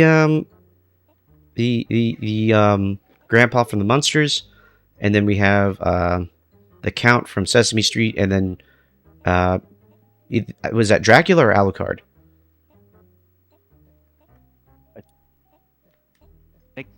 I think it was Dracula. Okay.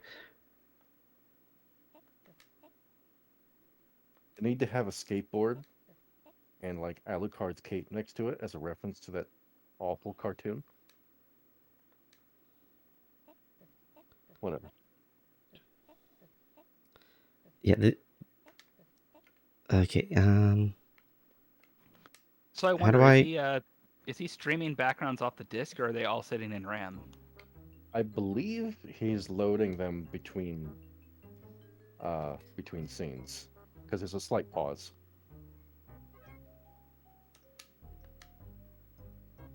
Oh, this is a hot topic right now, especially on Twitch. I'm not going to get into that. Oh, Harry Potter. Yeah.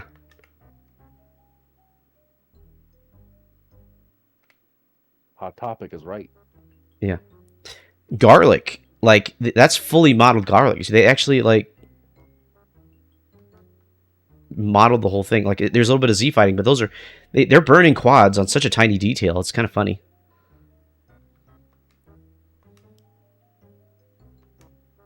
Well, How do the I take quads stuff? right now? I count like 200, maybe.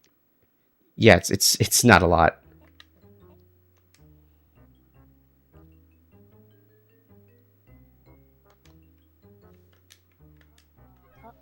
Come on.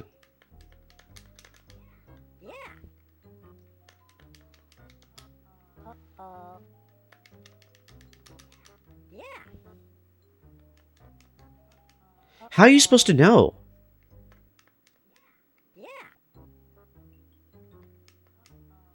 I seriously don't get it.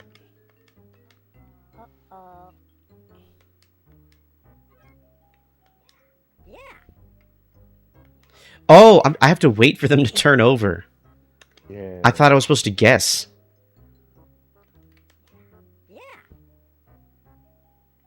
Okay, this game is a lot easier now that I know how to play it.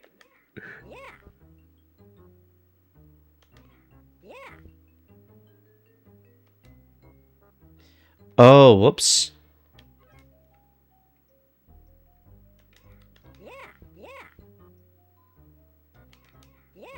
Okay, that makes more sense.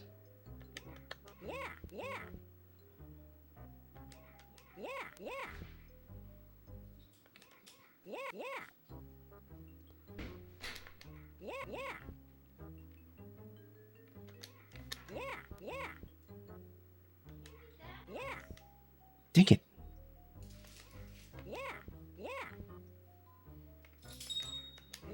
One more.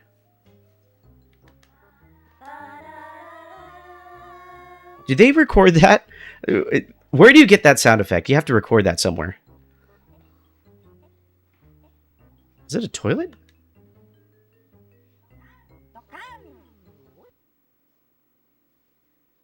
What? How did I do anything? Is that the game? No, wait, how do I get to the basement? I didn't... How did I... I don't understand what I did.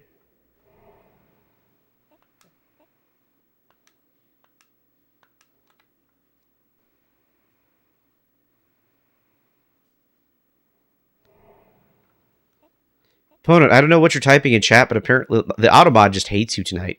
I don't know what's up.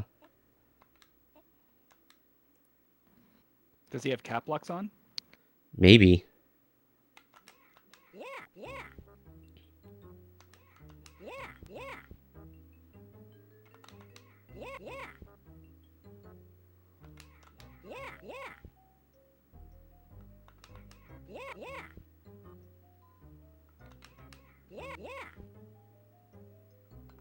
I don't understand. I had no guidance for what sequence I was meant to be not breaking. All I did was I walked around the house, I talked to a couple things, and then I got a secret potion. What do you mean first? What else is there to do? Oh, great, the cat's a toilet. Oh, it's a cat again. I mean, it's like it's the corner of the room, like you're gravitating toward it, right? How do I not sequence break? I feel like this is not like the judges were saying something similar. Like it's a little too easy to sequence break. Also, that stuff on the top right of the screen, is that meant to be there?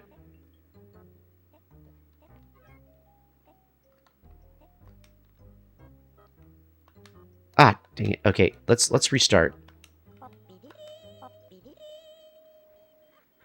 No, I'll just start a new game.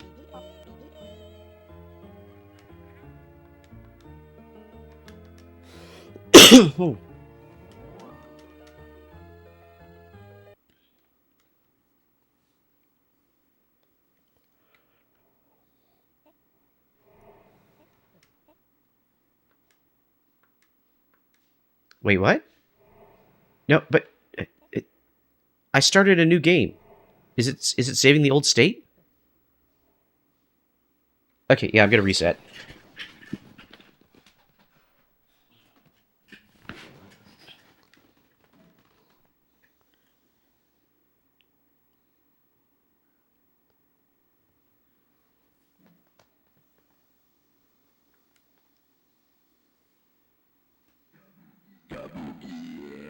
So I don't know what EGS is. So Fran Matsusaka is the name of the creator. I don't know what EGS is like. Is it a pseudonym or studio name or something like that?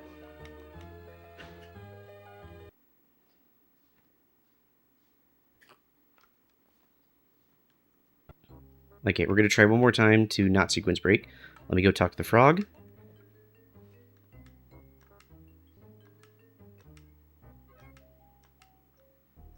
Okay, and now I'm going to read the book. Snake Venom Virgin Blood.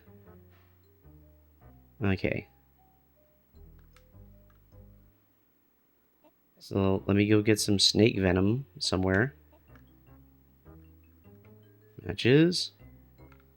Books.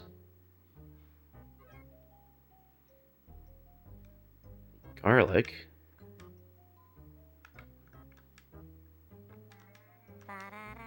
Okay.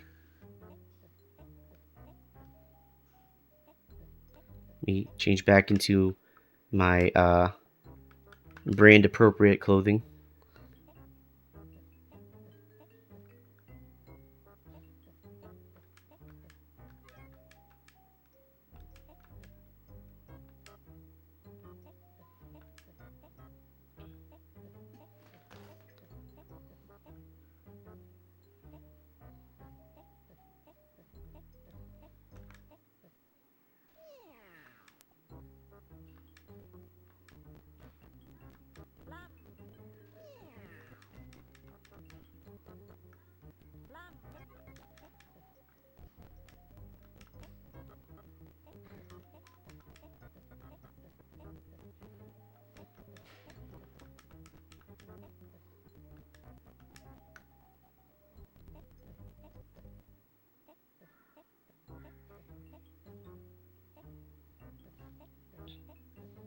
Okay.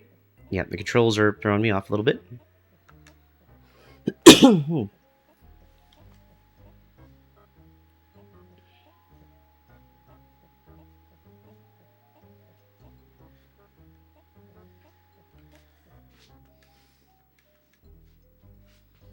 Okay, let us attempt to... Oh, jeez.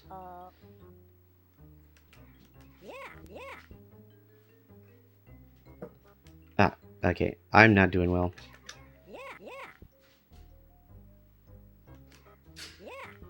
The controls are not working the way I expect them to.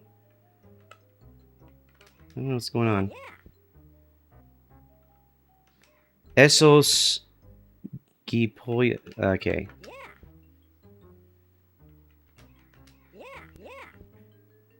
Gipollos. Gipollas. Estos Gipollas Studio.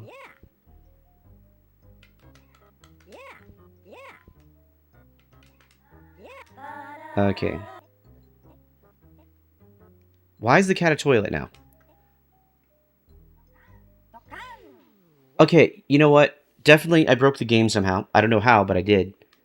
Because presumably there's like more stuff to do. I think we're running short on time. We should move on to the hacks, patches, and translations. So, let's go through those next. And then I'm sure the next release of Bridget Bishop will probably try to address some of these issues. Because I tried to get to the basement. I can't figure out how.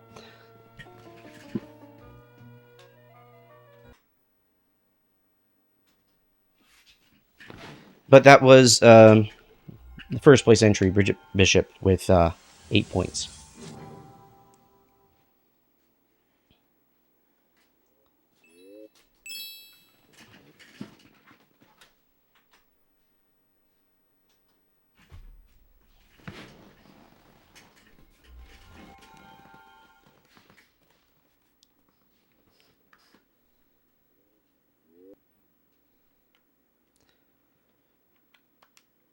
Okay, hacks, patches, and translations. We have 9 entries.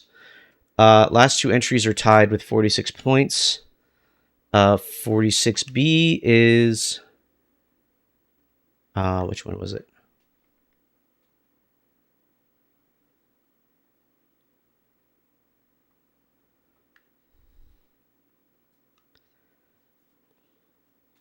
Blue Chicago Blues. This one was entered by Arjack. It's the English patch.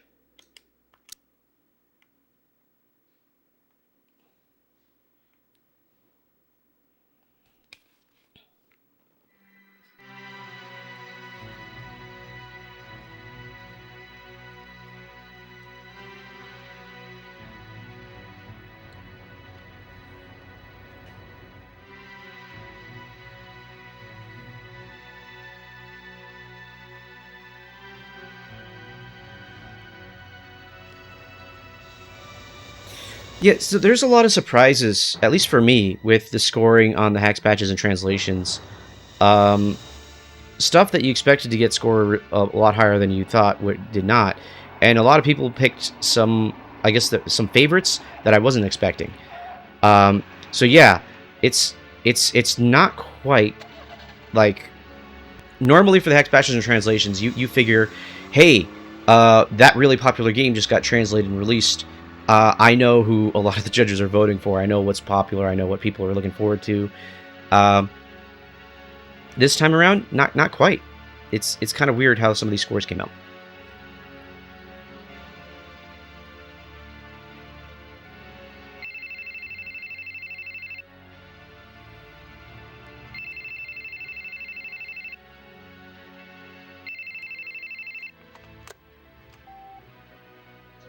JB, you're out, huh? I'm in Chicago. I'll be back tomorrow. I'll call you then. JB, I love you. I'm guessing the this is like an English version of this game came out on like PC or something. I'm trying to misremember how this worked out. So this is one of those instances where they take like the PC or the PlayStation or something release and port the FMV over into the Saturn along with doing the translations in game.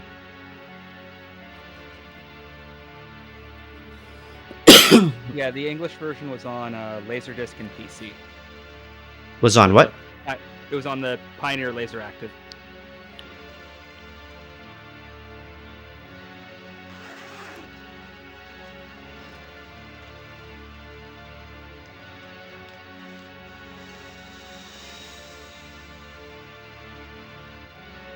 They're handling evidence without gloves.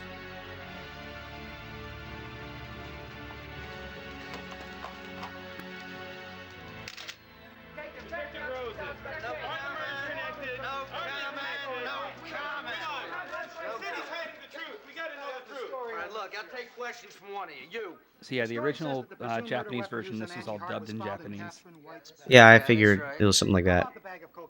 Did Miss White get it here in Chicago? Well, that hasn't been determined yet. Was she a dope addict? Honestly, this encoding does not look as good as most of your stuff, Trekkies. I'd like to know the answer to that myself. Well, part of it is the English videos from the PC version are Cinepack. They're a higher resolution Cinepack, but they're still Cinepack. So he's encoding a kind of meh quality encoding of a PC version down into lower resolution into Cinepack again, and it just throws the encoder through. That's why I generally try to avoid that as much as possible. It might just be like me focusing on too many high frequency things, because like that bag looked fine. The back of this guy's jacket looks more or less okay. Part of what's going on here, I think, is the original PC files may have been like color reduced. So you see it every now and then. You get color banding and just weird bonkers stuff. The other thing is the frame rate might just be a tad too high.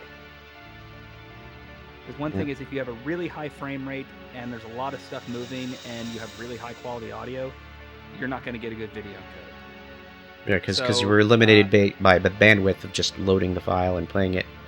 Well, you're limited by how much data you can stream per second off the CD, which is 300 kilobytes per second. Yeah.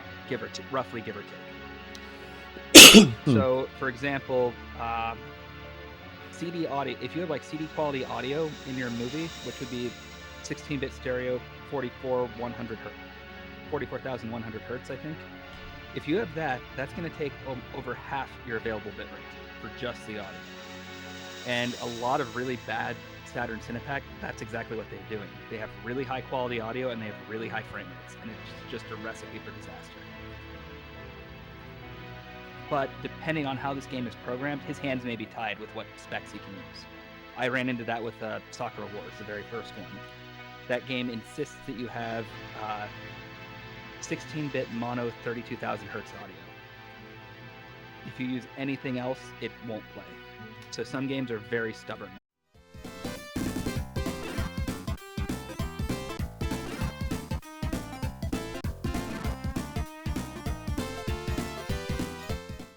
These original PC ones were they were already Cinepec, and they were probably already like color reduced. Match up perfectly.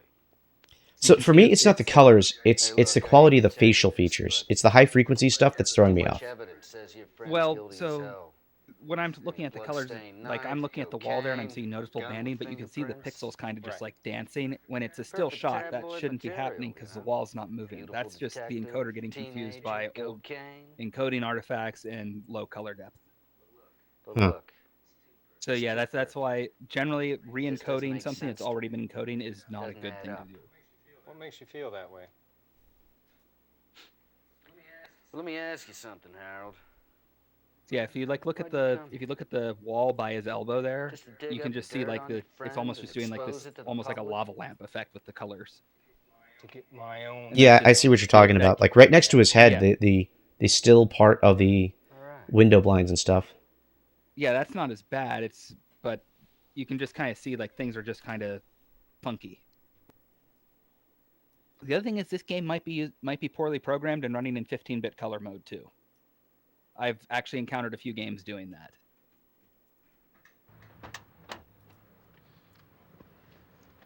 So when you tell it to do that, it automatically downsamples from 24-bit to 15-bit, and it does it in a very like quick and dirty way where it just like cuts the color. It basically like cuts off some of the color depth. So what could be going on is it's just playing it back in a lower color bit mode, and that's just crushing some of the colors as well. But without looking at it, I don't know. Okay, finally, we have actual choices. So this whole game is an FMV game, right? Pretty much. The original one, like I said, the original one was made for the Pioneer Laser Active, so it was a Laserdisc game. The very first game of the series, the actual series is a pretty long-running one in Japan, and one of the earlier series, I think it started on the PC Engine CD, and again, it had a laser-active version as well and other stuff. So it's pretty much just, it's basically like it's a text adventure or like I guess visual novel, but with FMV. An actual visual novel, then. Right. One another. I know a good bar around here. Just instead of it being a dating sim, it's a mystery. Maybe some other time. All right. Go ahead. Do whatever you want. Go rest up for tomorrow, huh? Good night, baby. Okay, I think we're going to move on to the next entry, because it's already been 10 minutes and we just finished the first cutscene.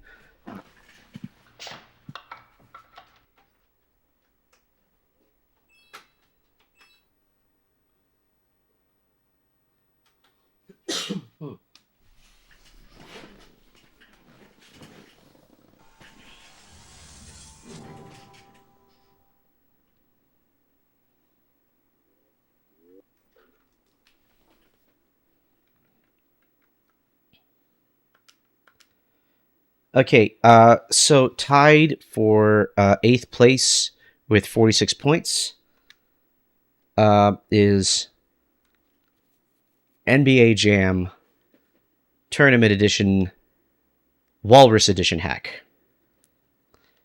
Now, I do not play NBA Jam. I am not good at sports games in general. I don't know if there's any special things I need to do in order to unlock the characters in which this hack is based on.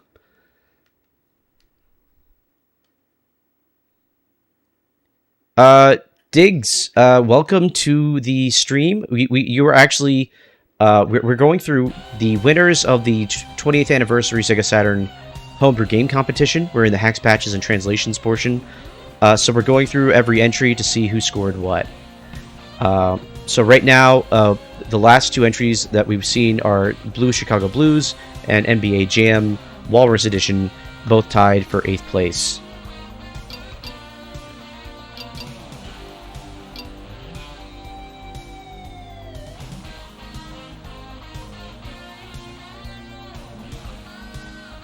I like how they actually like put this stuff in.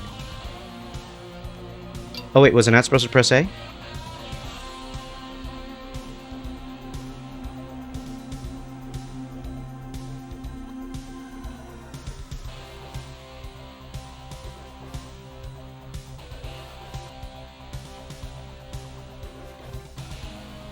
Are we expecting to see the added characters here, or is this like the normal roster? Oh crap, are there instructions I need to follow? I honestly don't know what I'm doing here, because otherwise you guys are just watching me play NBA Jam. I honestly have no idea. Crap. Okay, let me go to the forum real quick and try to figure out how NBA Jam works.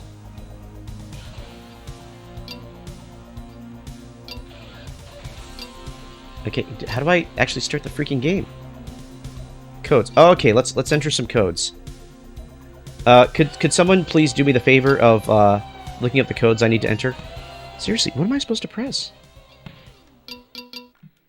Okay, I can't press any of the face buttons, or it just takes me to demo mode. Special features menu. Okay. Overtime. Initial and birthday screen. Okay.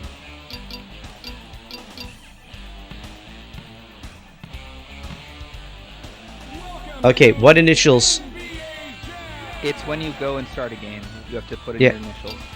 Yeah, I'm doing that now. What initials? Crap. Let me... Let me look it up and see if it's in his post. Yeah, I'm going to the resource page for Tournament Edition.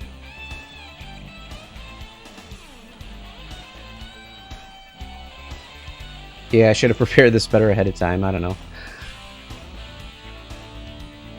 And...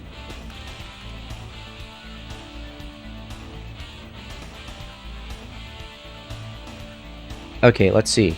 Craig Stadler, CRS, June 2nd. Sub-Zero, Sub, December 5th. Okay, I'm on Sonic, so that's SNC.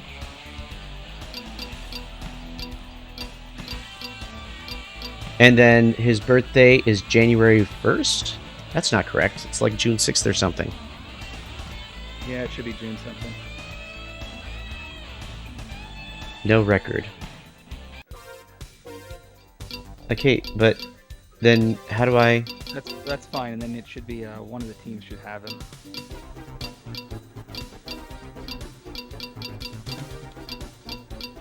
Would it be obvious which team has Sonic the Hedgehog? The graphic is different, actually. The what? It'll actually have his sprite. Well, I don't see it anywhere. Which one is it?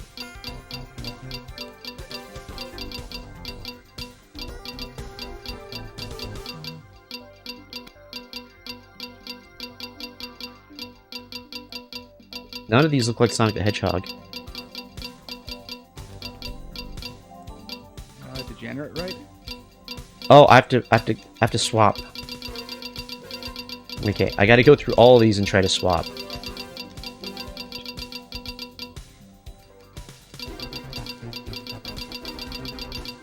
Where even is the resource page for this? I'm not seeing it. It's on Sega Extreme. You look for NBA Jam TE Walrus Edition hack. I mean, what category is it I think it's under it might be under translations for some reason, because there wasn't like a better... Oh, there it is. It's just under I mean- Sega Saturn. That's why I wasn't seeing it. Okay. So it should be SNC, and January 1 replaces Hugo Hornet. Okay, I did that, but then how do I actually select the character? I don't know.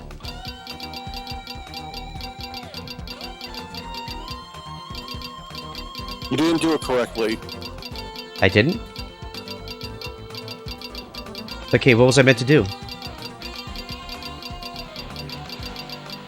Okay, what was I meant to do?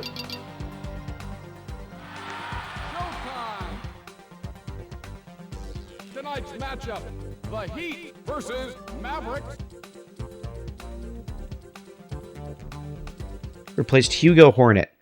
Okay, maybe I was supposed to look there first.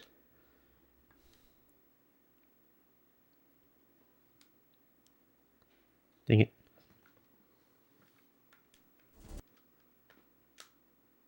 Okay, so let's try that again.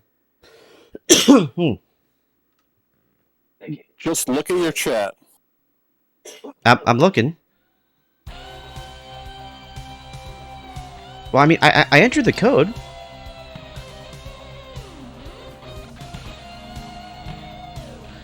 Welcome to NBA Jam. Okay, let me enter my initials. It's SNC. SNC. January 1st.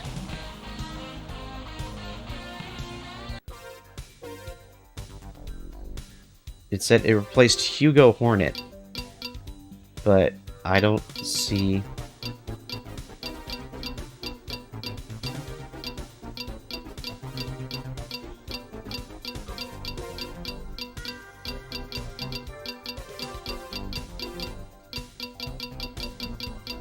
Dang it. Well, it would be Charlotte. Go to the Charlotte team. That would be who Hugo Garnet is. Oh, okay. But Sonic is not showing up.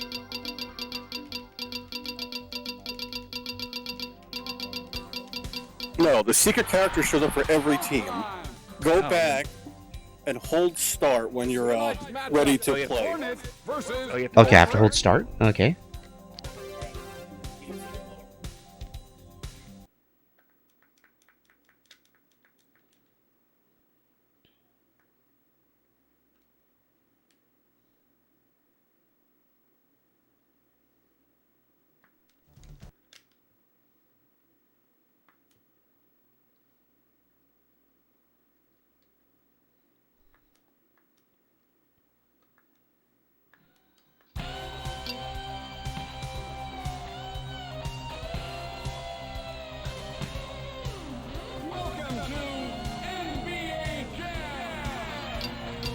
Okay, S, N, C, January 1st, start, holding start, holding start, holding start.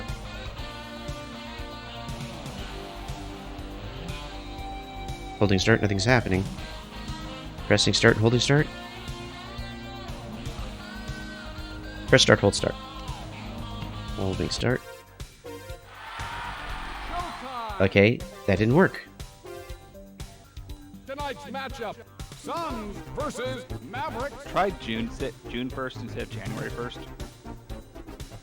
You know, let me try literally any other character, because that's the way it's written, and if we're going to guess, let me just try one of the other guys. Hillary Clinton was in this game? Huh. How did they get her head scans? She was the first lady. They probably Okay, took a I mean... publicity picture.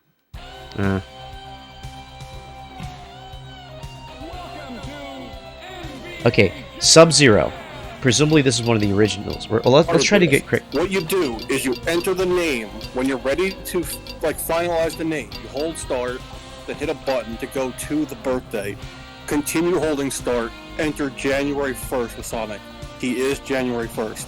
Okay, so automatically I already screwed up there because I pressed... You're supposed to hold start while you're entering the name. Tonight's matchup, Suns versus Mavericks. The screen after will say secret player. It won't say no info found. Okay.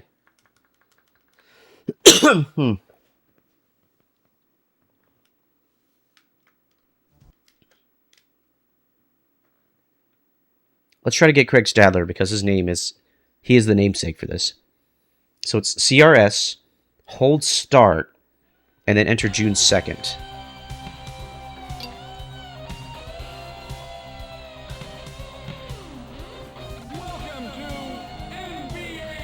Yeah, as soon as you're on the S, hold start. Okay, now I gotta hold. This is kind of awkward now. June 2nd. No record.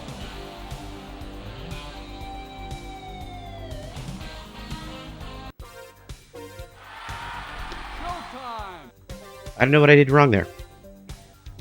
I held start the entire time, which is why it automatically selected the suns.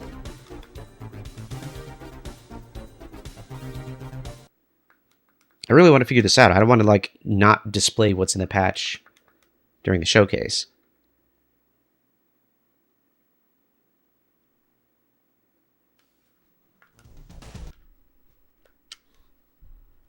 We'll try Sonic again.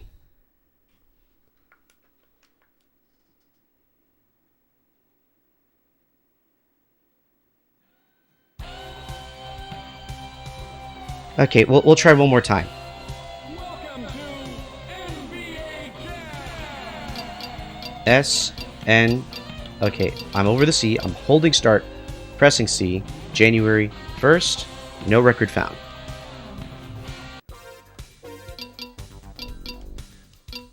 Okay, yeah, we'll have to move on.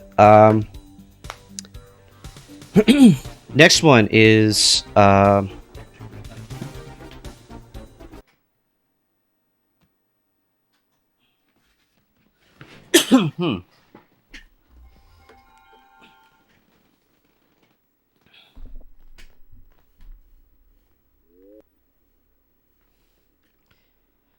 Okay, so that was the two games tied for 8th place with 46 points was JB Herald, Blue Chicago Blues, submitted by Arjack, and then NBA Jam, Tournament Edition, Walrus Edition Hack, submitted by Malenko. In 7th place was the Bomberman Netlink OS patch by Night of Dragon. However, as I said, I'm not properly set up to have someone Netlink in with me right now, so we will do a special Netlink stream later on down the line. But that is what is in 7th place. 6th place, 34 points.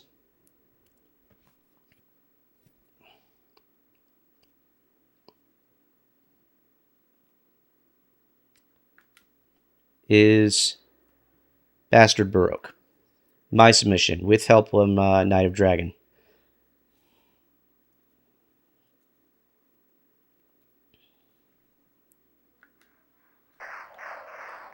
So to make up for lost time, I mean, I've had plenty of streams of me playing Baroque with my patch on, so I'll just do a real quick run through, and then try to get back on track for the next entry.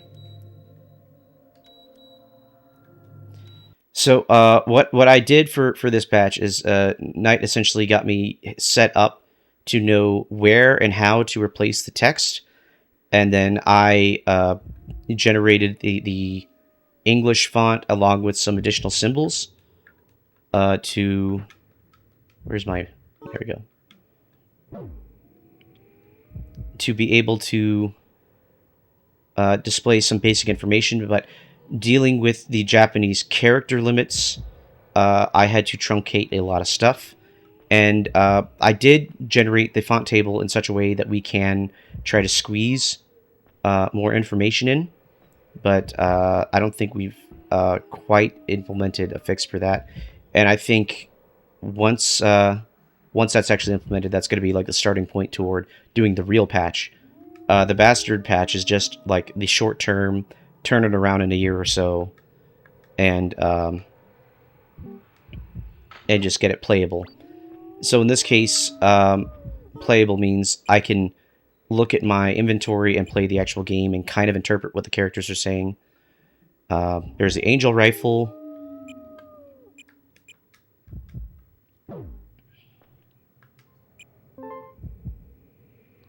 Some text is still broken. So I probably need to find and replace what that text is.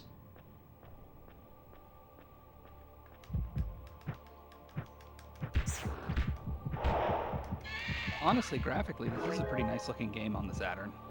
Yeah, it's probably the best edition of this game. So this game had, I believe it had a PlayStation 1 entry, and it had a PlayStation 2 remake. And the PlayStation 1 entry doesn't have the same feel for the environment in terms of like the fade out and stuff. And the PlayStation 2 version is like a complete remake, which kind of destroys a lot of the tone that the Saturn version... I think that one also got a Wii port. Yeah. And it's basically, it becomes a second-person JRPG-style adventure that's, like, less I guess, oppressive feeling or something.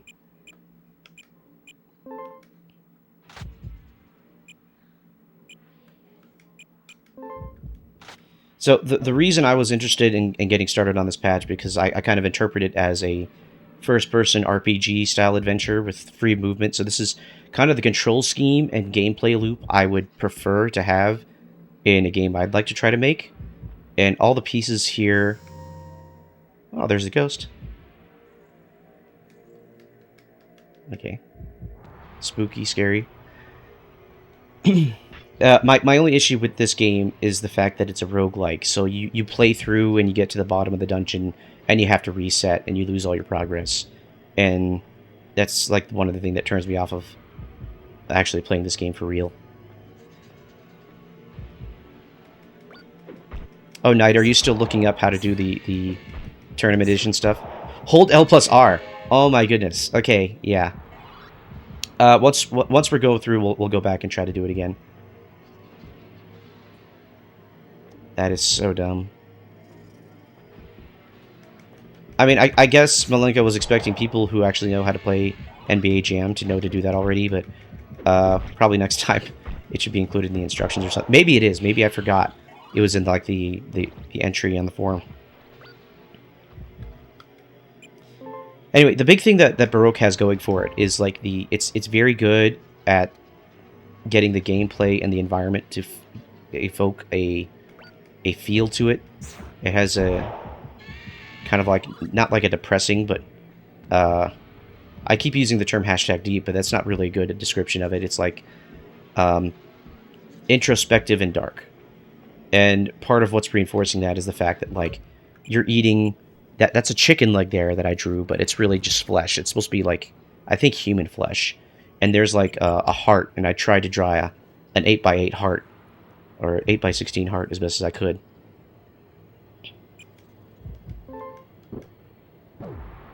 And there's parasites, and even the status effects in this game kind of speak to mental and emotional states. There's like confusion and darkness and lust and a few other ones. They escape me at the moment. But the whole point of the game, I assume, is like I'm still kind of going through interpreting the story. This guy just stole my sword. But it's more or less kind of dealing with your own internal trauma. So like all the characters you meet are actually like aspects of your psyche, including the god that you end up shooting with the angel rifle. No, okay, I'm not going to catch up with this guy. I lost him. I'm going to go ahead and cut that short so we can get back on track. That was Bastard Baroque, 34 points, putting it at 6th place.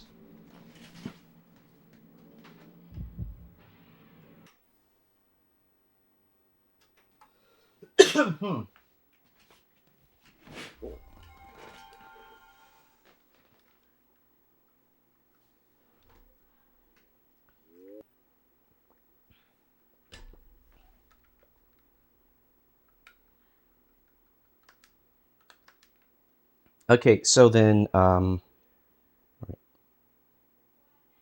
place with 31 points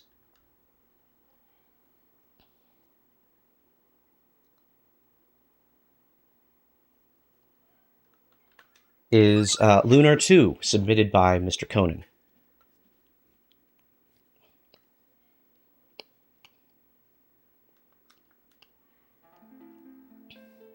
So I believe this part of the game is text complete. I don't remember.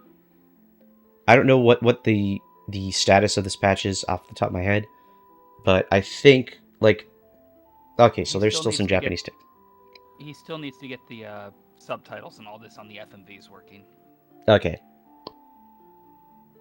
So the game has the ability to draw text over top the FMVs, which is what you're seeing here. Those aren't baked in. So he was looking to see if there was a way he could hijack that and make it write English instead for all the FMVs. Okay, but as far as like the in-game text, like in text boxes and stuff, I cannot skip the opening cutscene. Okay. Yeah, that stuff should be working. Yeah. Well, we'll try to get into the game part of the game.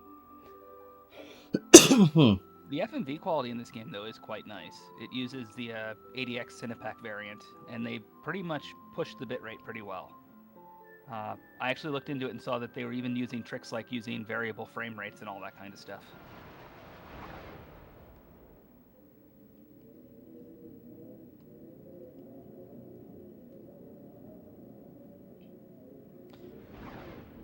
So yeah, the text overlaid on top, the Japanese text you saw was generated by the game engine and not baked into the FMV. So presumably so the that text is over top the FMV is drawn by VDP1, I believe.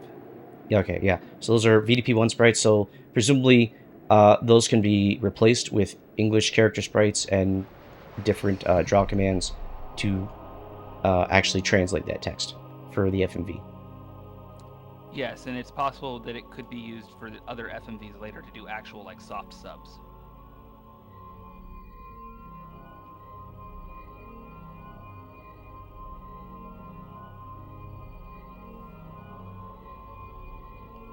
Okay, this girl looks like exactly like Asuka.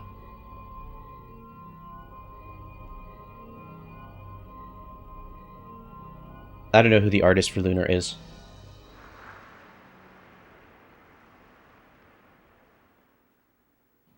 The character designs were done by Gynax. Okay, well that makes perfect sense then.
I think next year I'm just gonna have to like play through all of the long opening cutscene RPGs and just get a starting point that's closer to gameplay. You say this every year and you never do it. Yeah, it's always very last minute.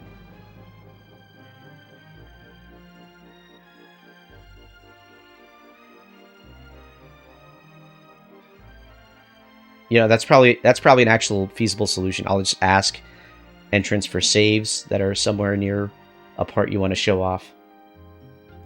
Because I think people are tired of me doing like the first dungeon of Grandia and stuff like that.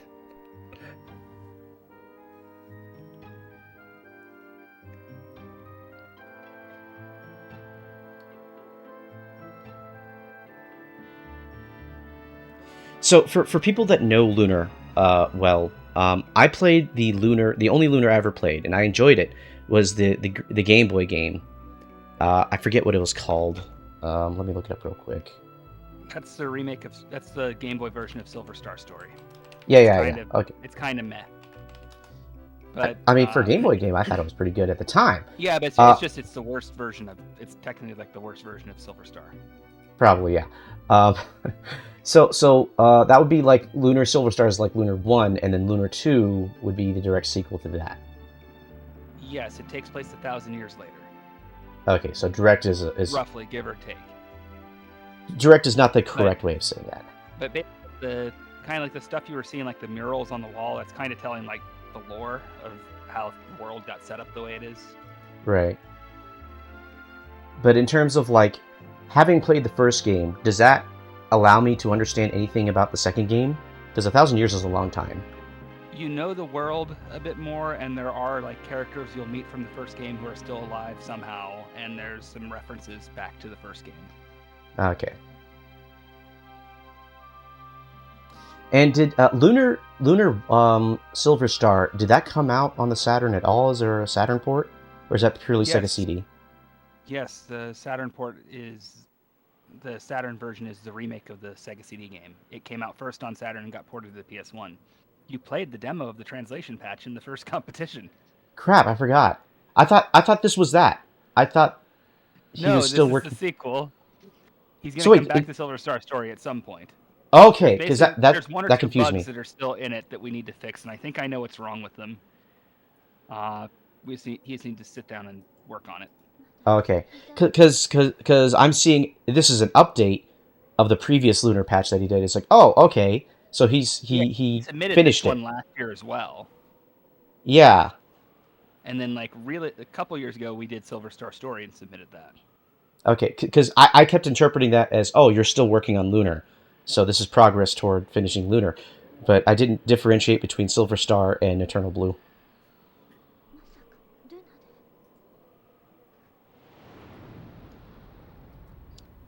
And also with Eternal Blue, it's one of the interesting times where Saturn FMV actually like stands out better than the PS1 equivalent. I don't know what they did on the PS1 version, but it is like a mess of JPEG artifacts. So what other versions of the video are available? Only Saturn and PS1. So that's why that's why sub is probably more viable for this one. Especially if Working Designs did their their signature thing where they edit the animation to match their dub.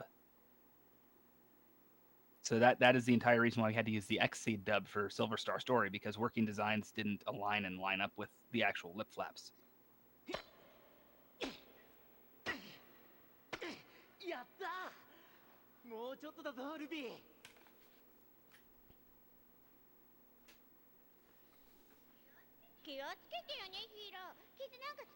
Okay, so presumably you guys are going to overlay subtitles on this game then. Yes, I think that's what he's trying to see if he can use that same like routine that was used to draw the credits and that prologue to draw subtitles over all of these. I think that's still his main goal to try and do. Because in that case, we wouldn't have to worry about having to re-encode anything. Right. Which, if Working Designs for some reason didn't edit the animation, then we could, in theory, just put their audio over it. Especially with the tool I made. It's just, I have no idea how well it's going to sync.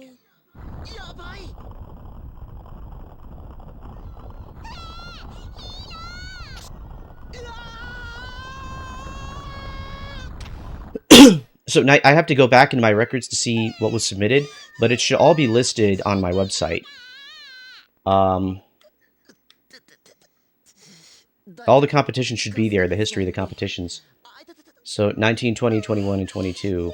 Maybe 19 might still just be a forum post, and I have to make the page for it for record purposes.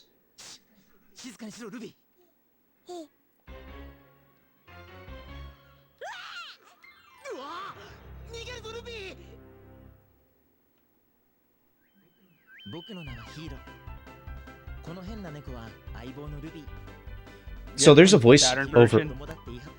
Sorry? Yeah, there's a voice overlay here, and I think he was going to see if he could use the text box draw routine to draw text for it. He had already kind of gotten that working with Silver Star Story for some of those sequences. But yeah, the other thing here with the PS1 versus Saturn versus the PS1 version is the Saturn version has significantly higher quality audio. It's like the music is a lot better. For Saturn, it uses ADX stream, so it's all pre-recorded music. Whereas on PS1, they opted for MIDI, and it really sounds like empty by comparison. Right.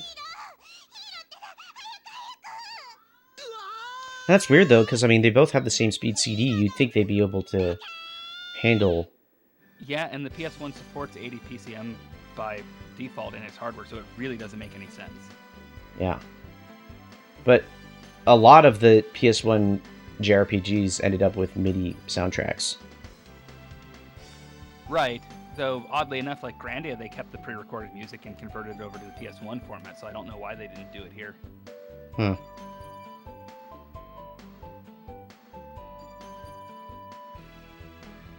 So the main See if I thing can- here is if you can get into a random battle, that's like the main thing of where stuff has changed.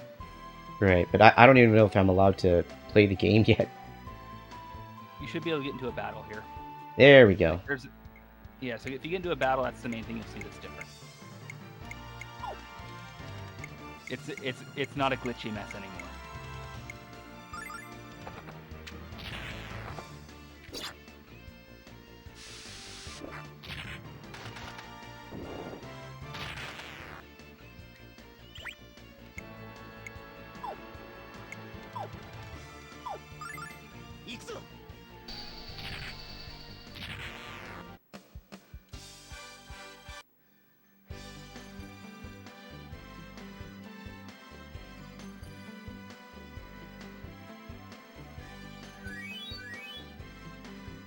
Presumably, had I space in my system, I'd be able to save.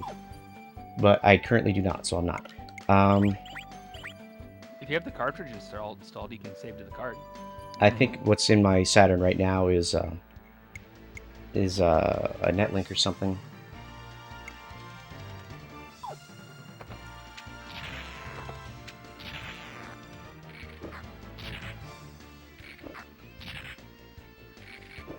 Sorry, yeah, my site is not very mobile friendly. I should fix that. It's onto the community page. If you scroll all the way to the bottom, that's the history of the competition. Speaking of your website, did you put the YTMND test on it? The what now? I sent you a test for like how we might be able to see if we could run a YTMND on the Saturn web browser. Remember? Honestly, I do not remember getting anything like that. I sent you the LOL internet one, but I made Oh. it HTML 1.0. Oh, okay, yeah. No, I opened that up. I didn't. Web browser. I didn't bother putting it on the Sega.Emerald Nova portion of it. Also, the Sega.Emerald Nova domain for some reason broke. I have to talk with Shane about how to fix it. But Okay. yeah, I'll put that up eventually after I update the scores, just to have it somewhere. Then we can see if that works on the Saturn web browser. Okay, I'll probably do that at the same time I do the netlink and test stuff. Okay, let's move on to the next entry. This was Lunar True Eternal Blue translation by Mr. Conan. 5th place with 31 points.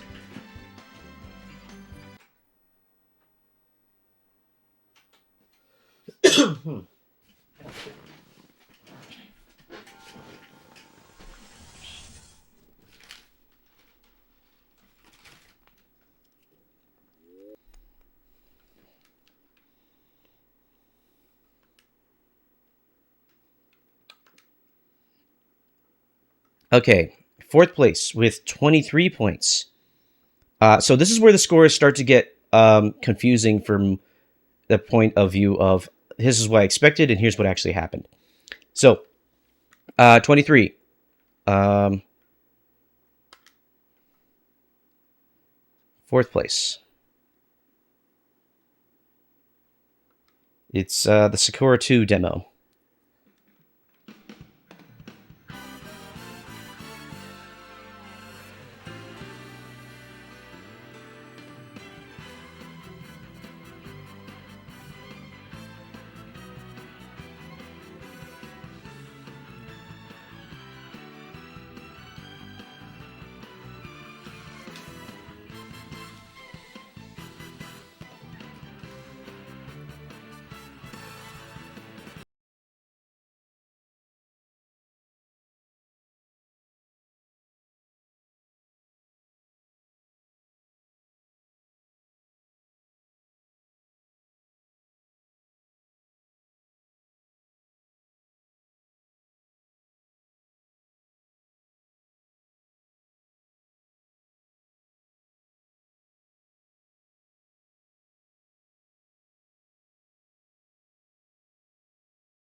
original one had a video just like that, and we had to go through and basically get shot for shot from the patch to get something that looked right.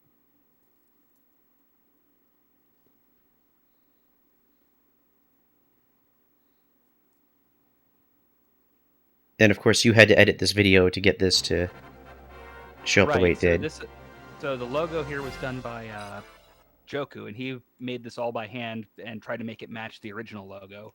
And then we had to make the animation. All that animation is done by hand, so we had to hand recreate all those animation frames and get them into the game.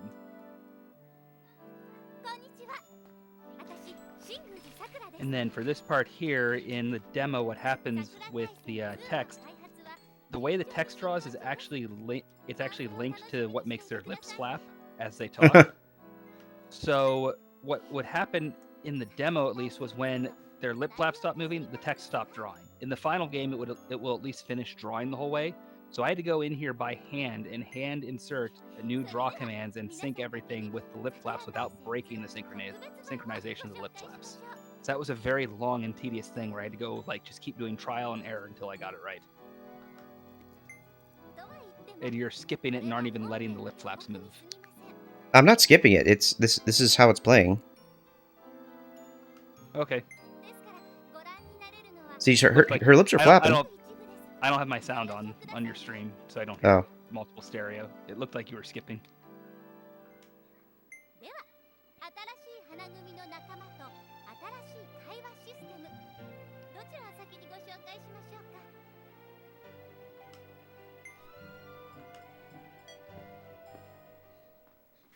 So this is like the demo disc, a translated version of the demo disc that would have come out in Japan.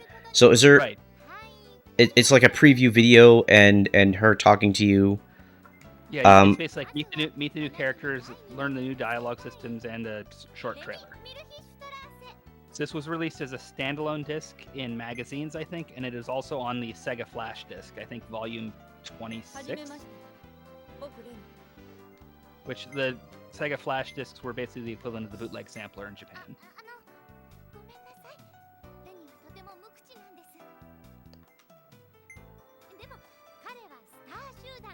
Is there any like an actual fight in the demo disc? No, there's no battle. The demo itself is under 10 minutes, so you can get through the whole thing. Okay.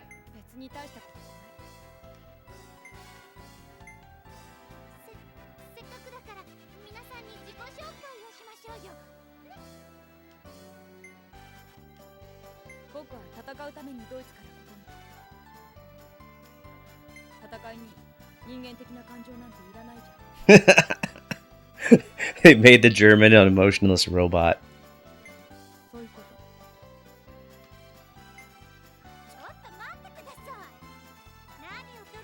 Oh, wait till you meet the Italian. Are we getting a full Axis reunion?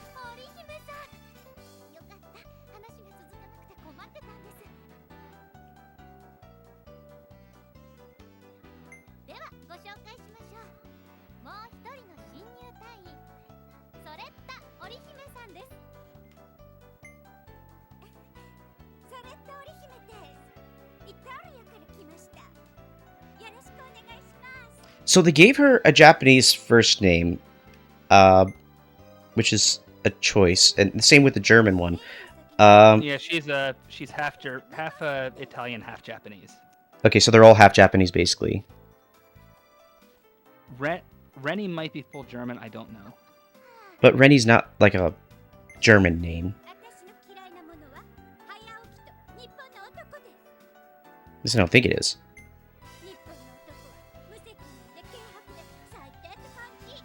Jeez. That's your audience. She's talking directly to her audience.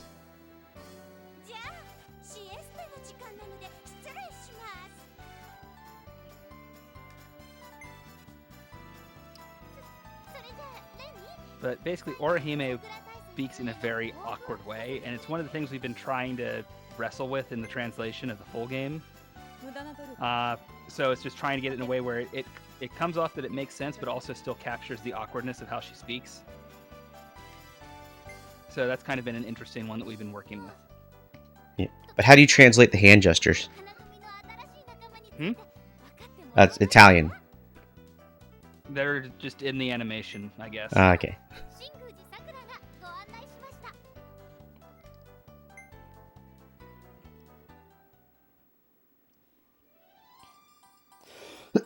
Hmm.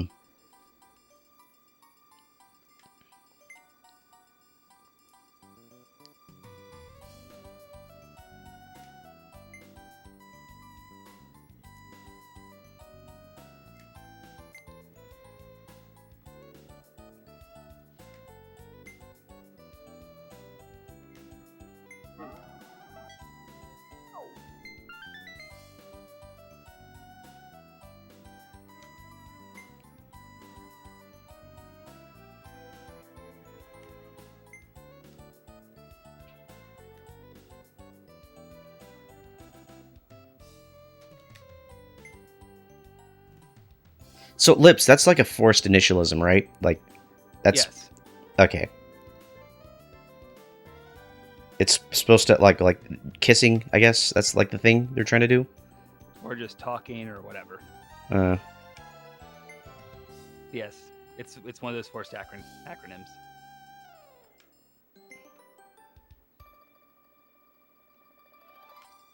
Oh, geez. If I take too much time.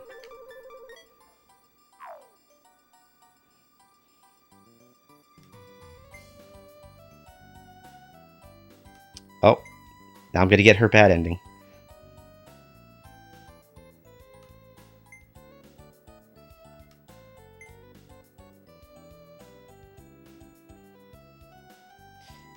Oh, that's mean.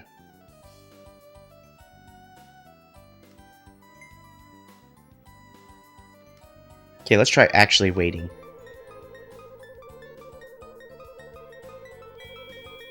Oh, neat.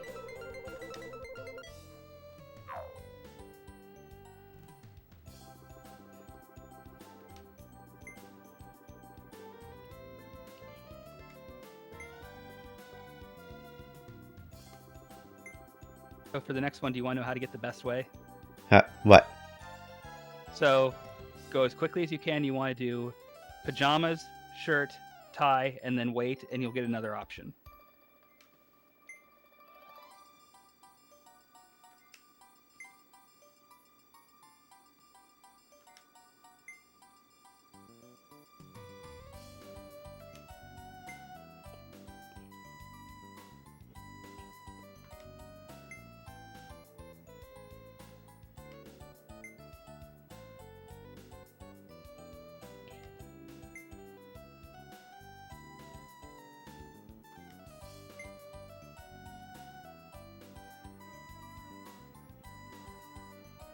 I'm sure there's a GameFAQs guide with a translation that also has choices built in.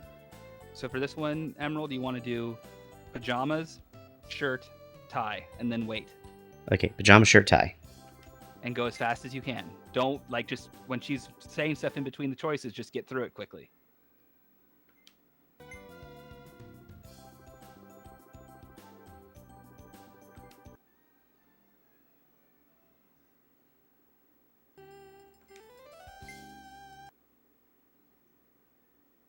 Ah, geez, my capture card is acting up.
So that's the good ending. Right. She approves of me having oral hygiene.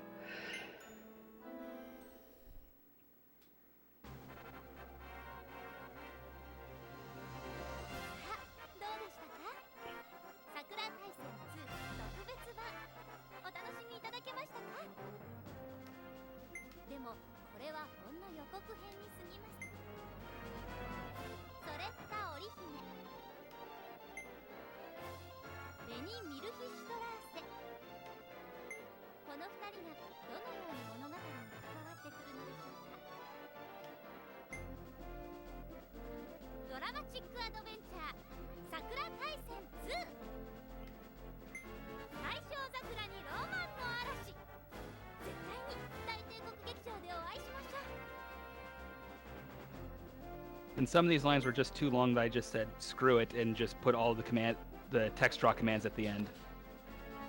All right. I think the way most people are going to play it is there's at some point you're just going to get to a rhythm of just wanting to read the whole thing and getting on with it.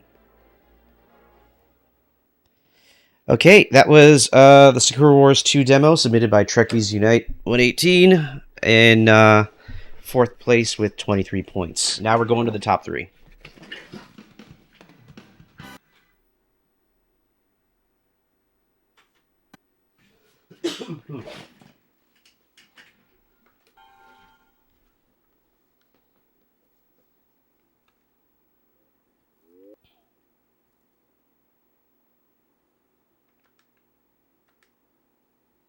Third place with 20 points.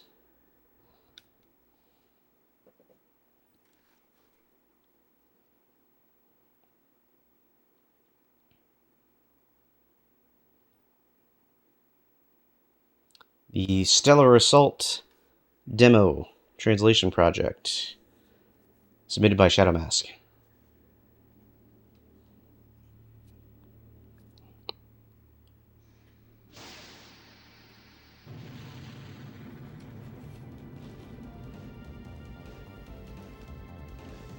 Years have passed since first contact.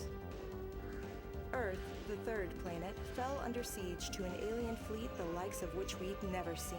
Couple notes. Obviously, this cutscene has been translated. But to our surprise, the enemy were easily repelled, withdrawing at the first show of resistance and vanishing as swiftly as they'd appeared. Their technology had simply been no match for that of mankind. Considering the minimal damage done, there was perhaps a silver lining to the incident. The attack had unified us, bringing an end to eons of conflict over ethnic and religious divides. Dental hygiene is important, Knight. Afterward, we studied what we could from the wreckage of enemy ships, but there was precious little to be learned. The vessels had been outfitted with self-braking mechanisms, making them all but impossible to examine. Then, 2 years later, there was a second contact. The identity of the alien menace remained a mystery, but this time, we were ready for them. Knowing another encounter was all but inevitable, we'd work together as one human race to make preparations to intercept and attack. Having only incurred minor damage in the previous clash, we'd assumed the enemy would be even easier to repel this time. But the alien invaders had another surprise for us. Their once outdated technology had evolved immensely in 2 years' time. It was now nearly on par with our own.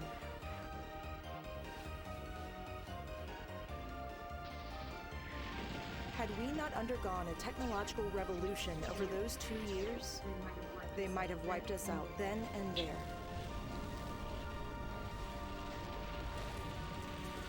Then, as the battle descended into chaos, the enemy vanished yet again.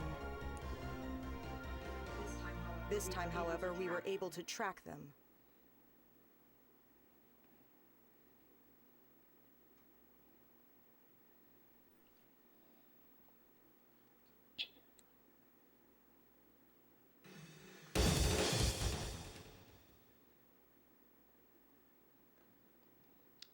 You forgot to mention wearing a nice sweater, which is also a way of getting nice points.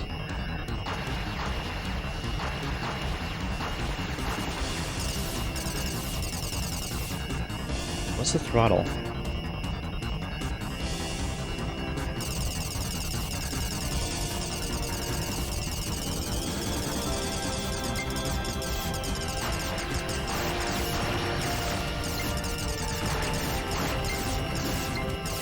Okay, I think I figured out the throttle.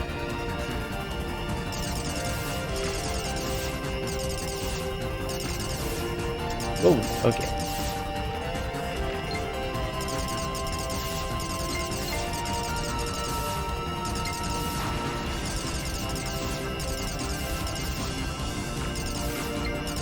I would have just stolen sound effects from Star Wars. Or something.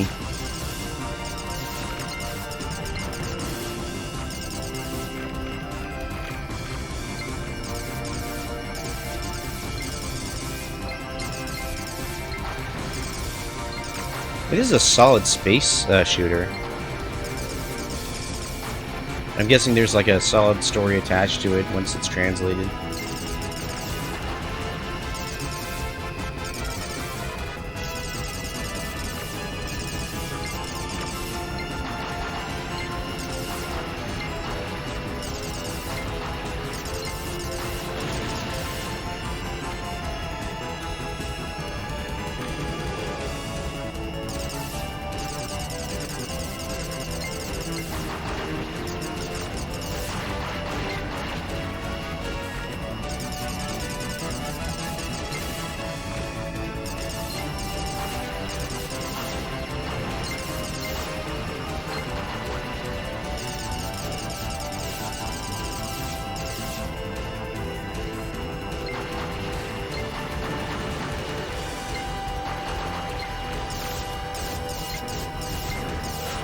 Oh, I got it. Okay. I think that's enough for now. We want to try and get moving on to the next entry, but obviously you saw the cutscene has been translated with voice acting, and the game is in progress, and hopefully next year we'll see a complete version of the actual game as opposed to the demo disc. Okay, so Stellar Shot, that was third place with 20 points. Let's find out who the top two are.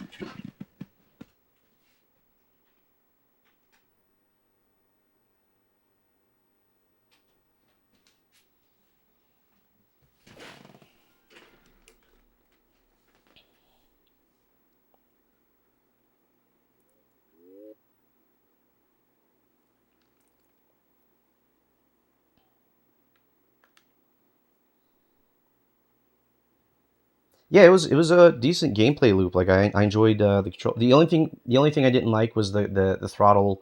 You had no option of like slowing down to 0 if you wanted to like park and shoot. But I guess it's meant to be more arcadey in that like you're constantly moving forward as opposed to like a strict space sim.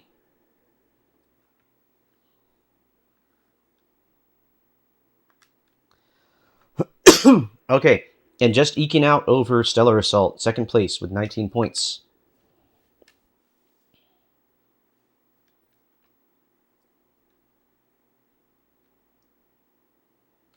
Is Gun Griffin.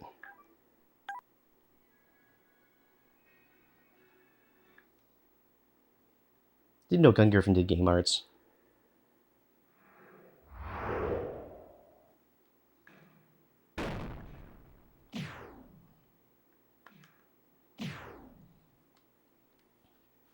Okay, so this is the Southern Sega gentleman working, I believe, with some oversight with Night of Dragon to insert some text and expand the text area in order to be able to do something like this.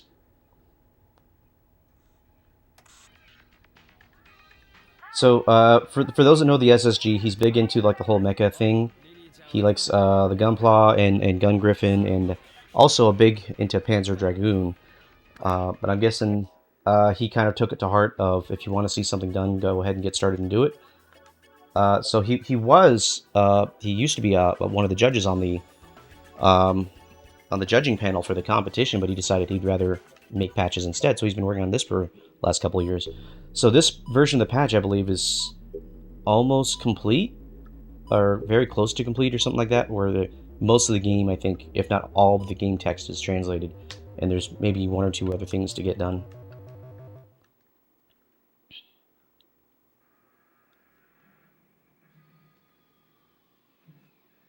Okay.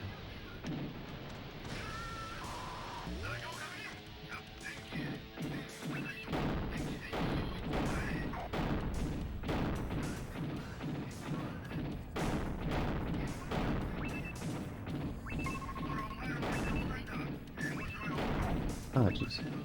So the in-game text still seems to be partially in Japanese in terms of like, I guess those are warning signs or something.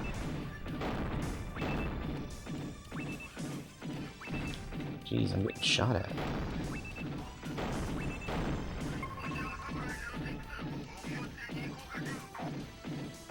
Okay, that's friendly. I don't want to shoot the helicopter. I want to get near it and heal up or something.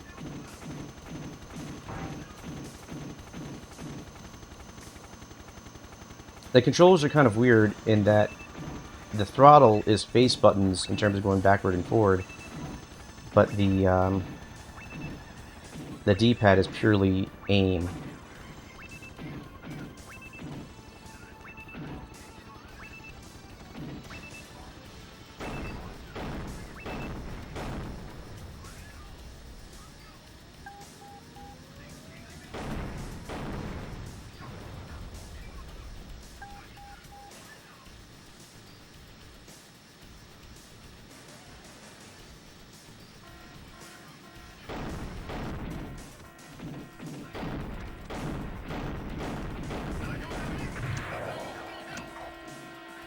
I don't know what I'm doing anymore.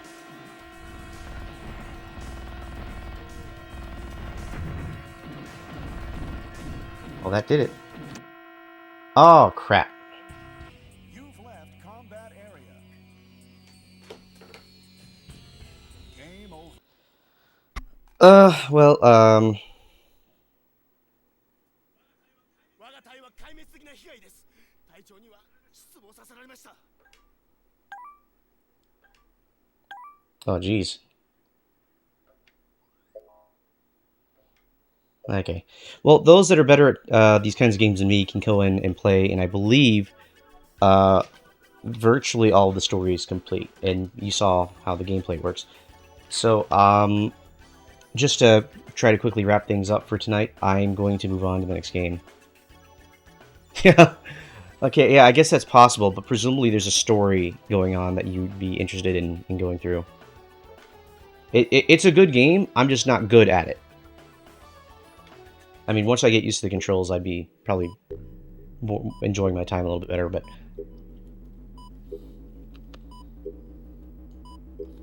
Okay, let's move on to the final entry at first place.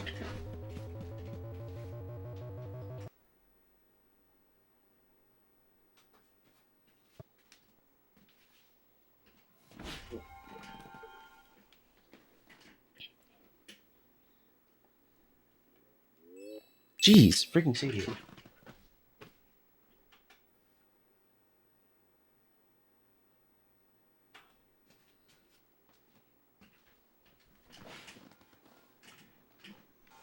That seems harder, though.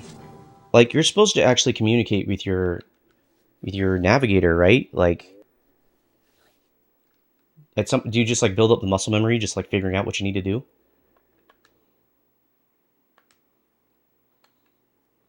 Okay, anyway, first place, 11 points. For hex patches and translation. Well, it's the last game that's left. It's Drift King 97. As soon as it boots up.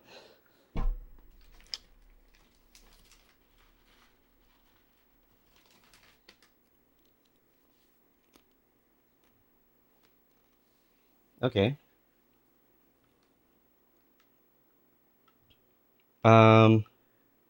It's not booting up for me. I don't know if that's Clear your SRAM. Sorry? Clear your SRAM.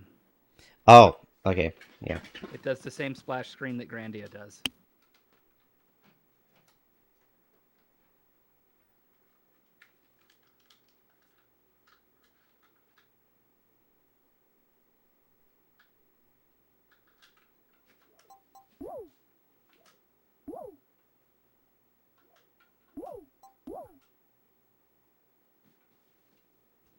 Looks like Bishop Bridget actually has a save file, which kind of makes sense, but let's get rid of that.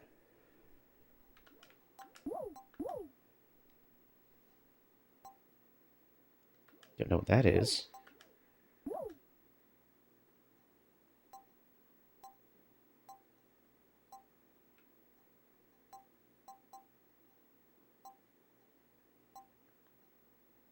Don't need that. How many blocks do I need for this game? No, you need to clear the entire SRAM. Oh. It needs reformatted. Oh no. Well, there's nothing here I'll miss, but still.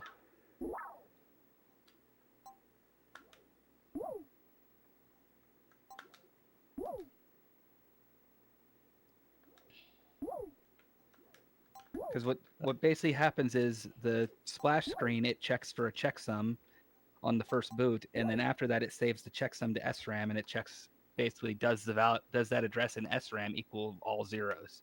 If it's all zeros, it assumes it's first boot. If not, it assumes whatever it got is what the checksum is supposed to be, and it checks against it. But if your SRAM was malformatted, you may get incorrect failures. Does that make sense? I Because guess. when SRAM is properly formatted, it should be all zeros. Okay, let's try that again. So see if it works now.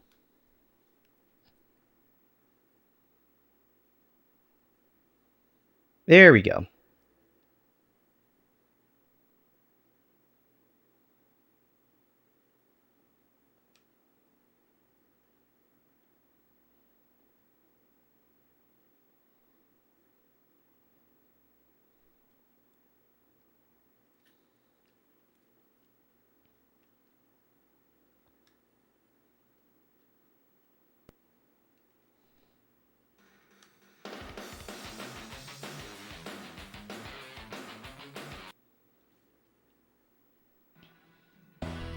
So Drift King 97, submitted by Malenko.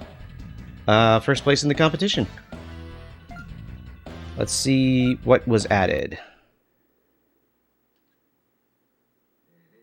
レーシングドライバーの土屋圭一です。Subtitles? なんか俺と勝負がしたいってやつがゴロゴロいるみたいで、まあそんな腕じゃとてもじゃないけど勝負する気にはなりませんから、まあ君たちの腕がですね十分に上がってきたらいつでも勝負してあげたいと思います。それでは。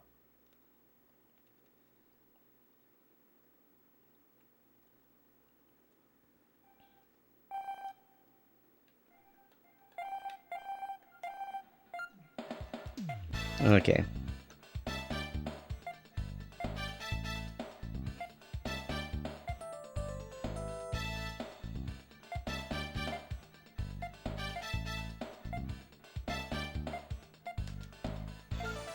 Let's go with automatic because I'm not gonna.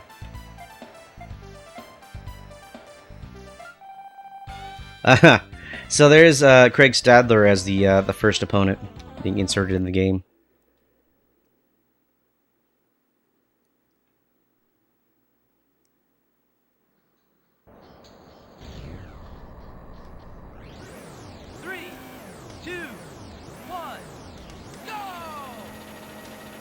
So I'm automatic, so I just have to worry about throttling my gas and then figuring out how this drift thing works.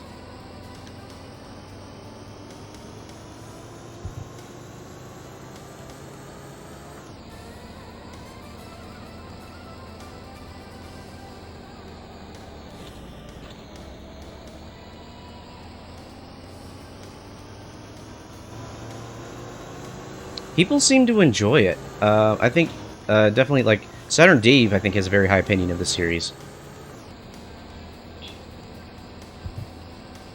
Obviously, I'm not the most prodigious Saturn racing player. I think VBT has like some ridiculous record on Daytona USA that I don't even understand how he got. Like 16-second laps on 3.6 Speedway or something like that. Ah, jeez.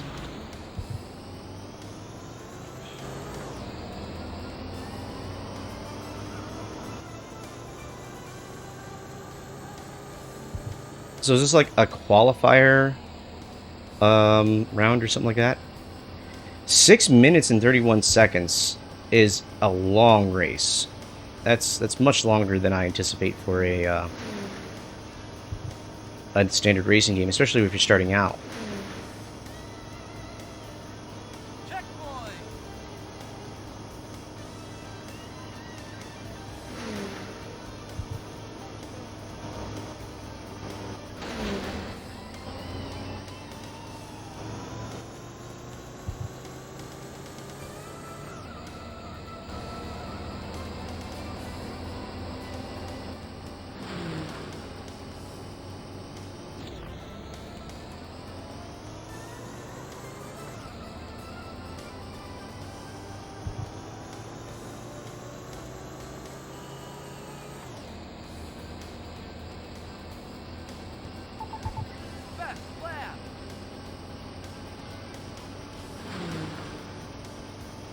Well, I'm doing better than the best lap time, so that's good.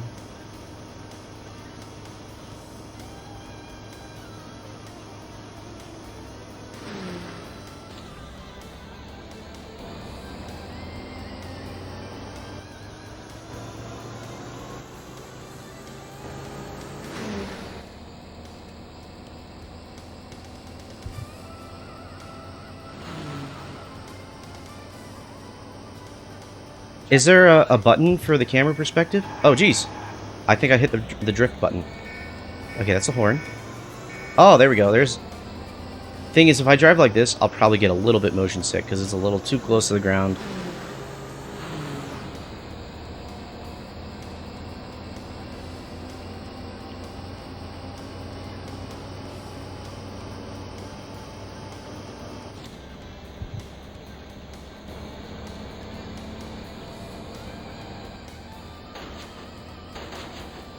It might be locked to the horizon because that's probably how they drew the VDB2 background, and they don't want to shift perspective up or down and screw up how it's drawing. So the height of the camera is probably relatively fixed compared to where the where the background's being drawn.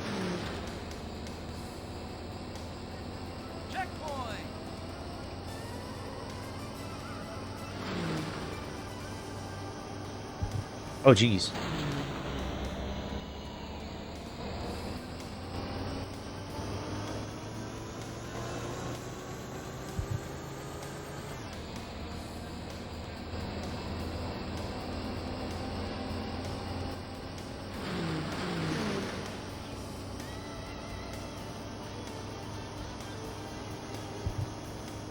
So I don't know when the last time I played Grandia is, but my save RAM is like remembering. What? One of the first things I did when I made the put the splash screen into Drift King from Malenko was I tested it with Grandia, and they shouldn't interfere with each other. Okay. So I don't think Bridget Bishop clearly saved something onto the Saturn. I don't know what was up with that, but So basically, what happens with the splash screen that I made for putting in the translation patches is there's a checksum that gets run against the tiles to make sure they haven't been altered. On the first, and basically I saved that checksum into SRAM, and it's in a region of SRAM that no game ever saves. It's like, I think it's like the first like 100 bytes or something, never gets used. So it's in an area that's safe, no game will ever write to it or mess with it.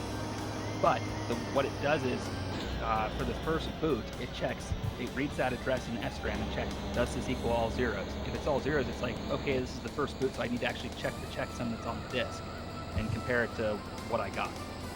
Afterwards, it puts into SRAM, and the whole idea for that was if someone said, oh, there's a checksum, and they change the graphics and the checksum on the disk, and it's already been booted once, it's not going to boot. So it was a couple different protections we put in to keep people from trying to steal credit for stuff they didn't do. right. And the only thing that was off is I realized when I did this for Drift King, I calculated the checksum wrong for Grandia. It still works fine for Grandia, it's just the checksum it comes to is wrong.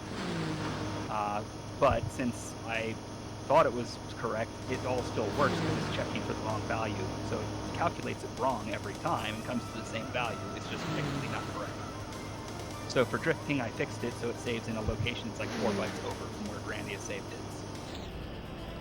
So yeah, we might have to do some additional testing with sequence of what games we're trying out to see if there might be. I have them both on my Saturn, and I've tested both rigorously, and my Saturn never has an issue with it.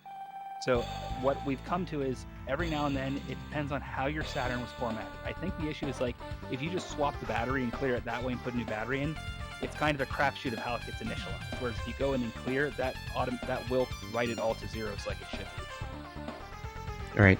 So like my Saturn battery is older than a year. I had save files from a while back at that point. Yeah, so it's not the saved files for the games like what they right, but that's an indication that I have not cleared any memory in long enough that I wouldn't remember pressing the clear button. Right, and if you just replaced the battery last time you did it and you never cleared it, who knows what uninitialized stuff you could have. So it's just a thing of we expect it to be properly initialized when we do the check. Probably at some point when a certain group of people quits trying to steal credit for other people's work, we can get rid of all that crap. But for now, that's just what we came up with. Right. Yeah, and it's understandable. Because I personally don't like it. I hate having to do that stuff, but that's what we had to do. Well, yeah, because I mean, obviously we're not going to go into it on this stream, but yeah, there have been ongoing issues with people just kind of like freebooting work while pre-applying old patches or modifying patches and then not redirecting back to support the actual community that's working on and hosting the patches. Or in some cases, just flat out trying to claim they were on a project they weren't. Right. Which is also kind of a funny thing. That's a story for another time and another stream. Yeah, it's funny. It's just annoying. Yeah. I think let me pop back over and let's try to finalize this part of the competition. So let's go over real quick. No, whoops, sorry. There you go. Oh, whoops. All right.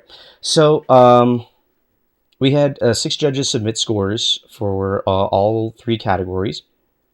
Now, the prize pool this year has been pretty heavily inflated, largely thanks to Hayes, but also because a lot of people from last year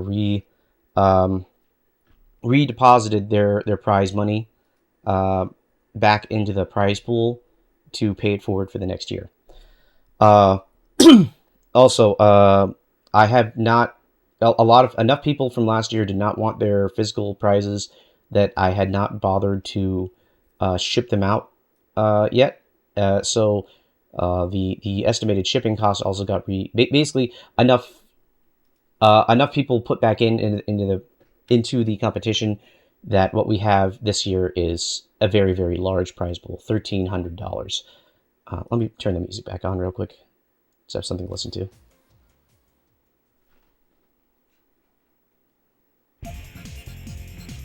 Okay, there we go. So, for this year's competition... Sorry? Yeah, okay, I'll give out the scores for utilities in a second. I can barely hear you the audio, so I'll just turn that down a bit. I'll give the scores for utilities in a second, and then I'll announce all the prize pools. So, for the utilities entries, let me see, there we go. We had the Film Muxer, the Netband Tunnel, Film Muxer by Trekkies, Netband Tunnel by Sega RPG Fan, Pone Sound Update by Ponent64, the Netlink OS by Night of Dragon, and again, I will showcase Netlink related features on a separate stream. That's going to be the Netlink OS and the Netband Tunnel, because they need more time. They're more time intensive to cover on what they're doing, how they work, and how to use them properly. And then the QR save transfer. So I'm not going to go over the utilities on stream in terms of just using them on stream this year because they tend to be more time intensive. I'm trying to wrap up. But I will tell you the final scores. Let me just kind of over here. My spreadsheet, you guys already saw what it was.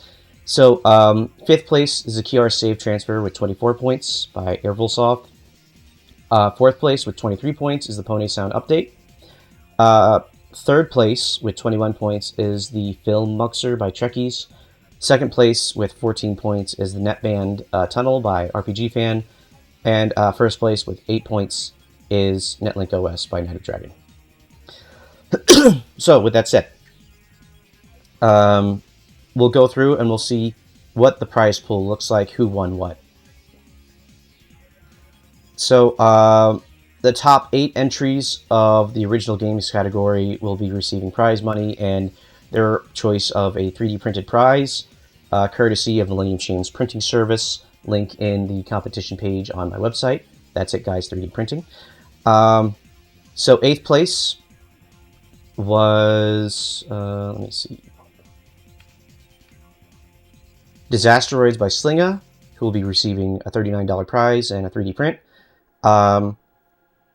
7th place, Multi-Boot by VBT, $52.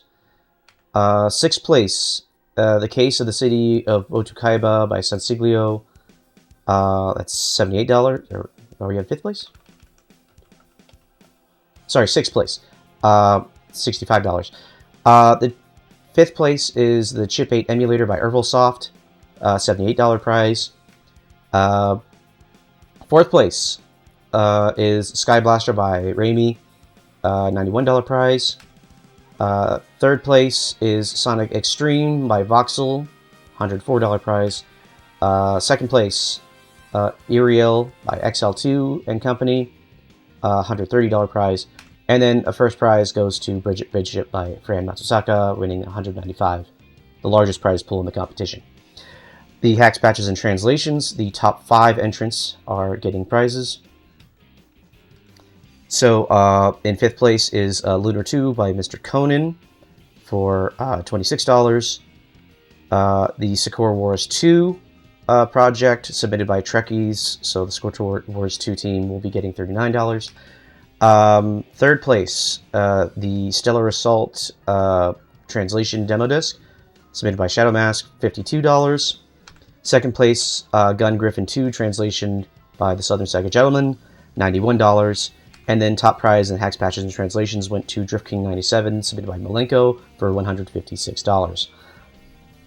In the utilities, the top 3 entrants receive prize money. In this case, the Film Monkster by Trekkies, $13. 2nd place is Netband Sega RPG Van for $39. And first prize for utilities goes to Night of Dragon for the Netlink OS, $130. I will be arranging to get shipping out to everyone that is still owed a prize from last year, along with this year.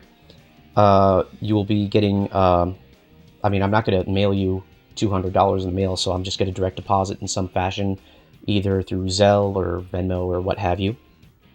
And if you would like a 3D print, we will arrange with Millennium Shane, that's it guys 3D printing service, for getting you your 3D print in the mail, and that will come out of the shipping budget, the remainder of which will roll over into next year's prize pool. Anyone who wants to forfeit their prize money will have that roll into the prize pool under your project's name. And of course, anyone who continues to donate to the PayPal link on the competition page will be mentioned in the prize credits or the prize recipient list, prize contribution list on the Emerald Nova website on the competition page. As you can see, the previous projects that submitted their prize money back into the competition, my annual contribution, and Hayes' very generous $970 contribution, making this the highest stakes Saturn Homebrew competition we've hosted since I've started this thing. I think there's one more thing I wanted to go over. Oh, that's right. So with that is the conclusion of this year's competition, barring 2 of the judges coming back and agreeing with the rest of the panel of judges that their scores need to be included. At this point, it is extremely late, both because of my COVID issues and because those judges have not they have not come back to me. So I would assume that these results are finalized, but the entire competition is up to the judges' discretion, specifically out of my control. So if the plurality of judges decide that new scores need to come in and need to change the result of the competition before I have a chance to pay out the prize money, that may happen. I do not think that's going to happen. I think the judges will accept that it's been more than a month since the submissions have been in. If the scores are not in by now, they're not in. So I would accept these results as the final results. So congratulations to all the winners. Thank you for coming on stream. Thank you, Trekkies and Knight and Random, for coming in to talk about the entries for this year's competition. Once again, all the judges are going to be welcome back as incumbent judges for next year's competition. I try to keep it at 9. We don't always get all 9 scores, but I try to keep 9 judges on the panel. Some have to drop out for certain reasons. We find new judges to take their place. But we will see that when I make the announcement sometime around August. With that said, thank you everyone for coming on the stream. I would like to angle back and try to go and fix Jam. Yes, thank you, Knight. So let's do that as the last thing for the evening.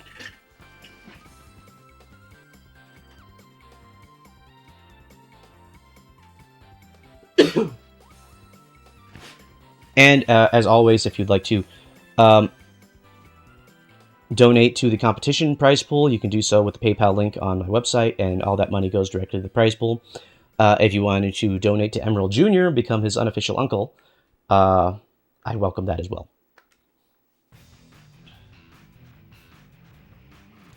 I would love to have host your stream if you want to do it that way, and so you can like do babies first Cinepack encoding and guide me to do it, so people can see my stream and have it uploaded to my channel. If you want to do it on your own, obviously you're free to do that, and I'll try to host your stream and promote it and stuff. NBA Jam, that was a hardware prize for top prize would be pretty hilarious. Okay, this hoppage is like really getting on my last nerve. Come on. I don't know if it's a hoppage or the retro tank. Let's start up NBA Jam, and then we'll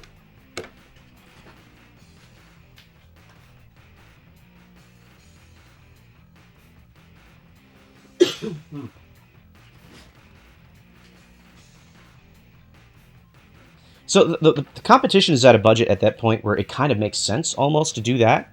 But I think I wasn't expecting this amount of prize money.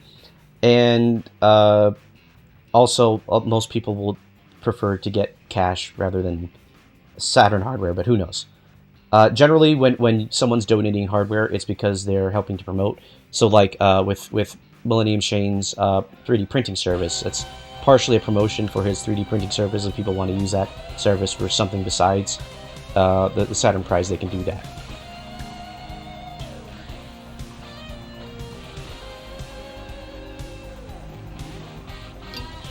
Okay, so we hold down L and R.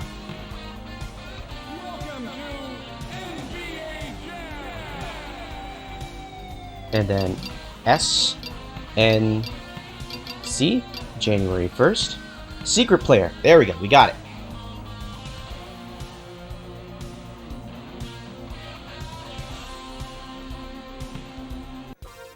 There we are.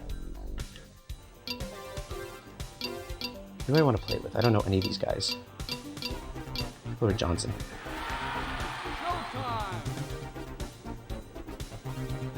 Tonight's matchup, Suns versus Clippers.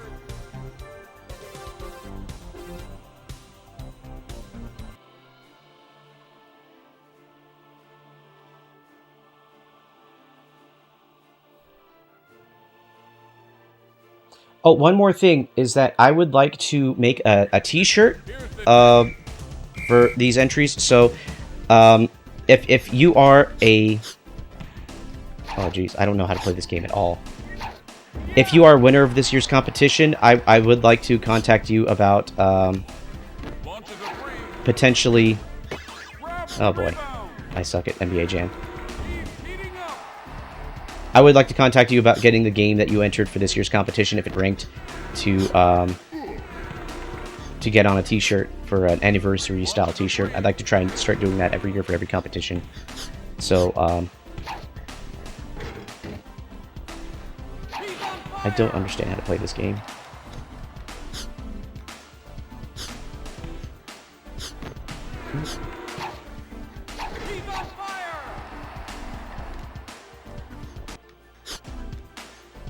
What was that? I'm open. Oh, thank you. Okay. Seriously? Oh, that was a foul.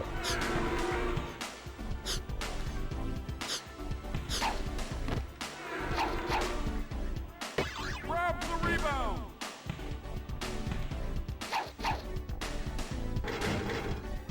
Grab the rebound. Launches a three. Oh, almost.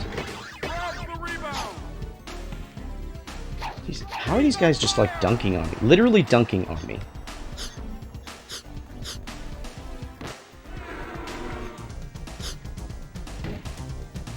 And the guy that I'm playing with is not being very useful.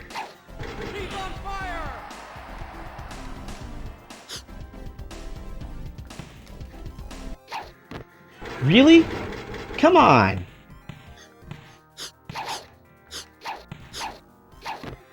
You know what? I'm blaming Sonic on this one. Let's play with Craig. I don't know anything about Big Head Node.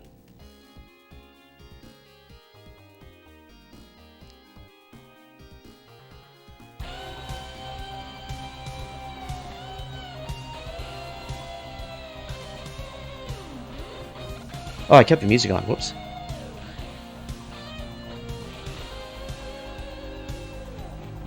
Oh, I broke the music. My bad.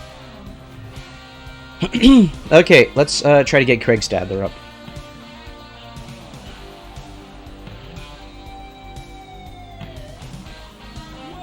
Okay, CRS, June 2nd. What the? How do we... Oh, okay.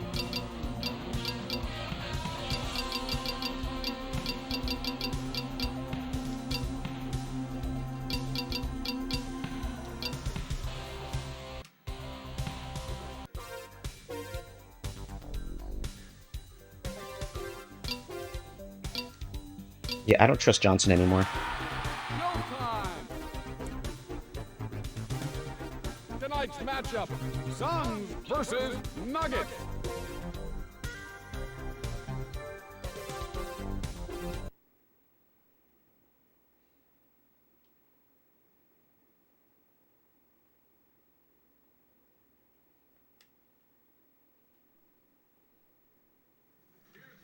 Here's the tip. Does Craig have an eye patch or something? What's going on with his face? From long range. Come on, you can do it. Why did I pass back? From the 3-point line. Just shoot. You can do it. See? Come on, let's go. Is it the shoes?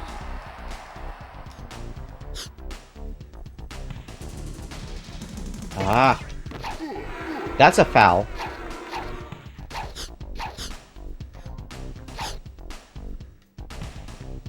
What was that? That was so weird. Huh. See if I can't make a 3-point. I cannot.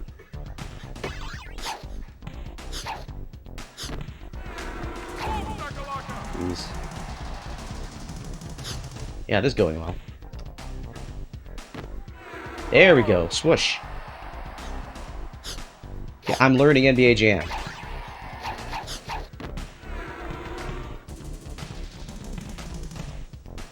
That was a foul.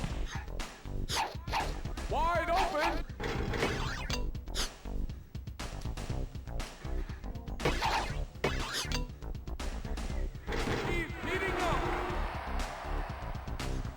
What's going on in the background?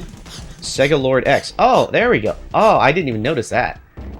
Sega Lord X, a former judge of the competition, showed up in this match, jam session, YouTube, Sega Lord. Okay, so it's like an advertisement for his YouTube channel. Goaltending. What? See, I don't know basketball. I don't know what any of these things are.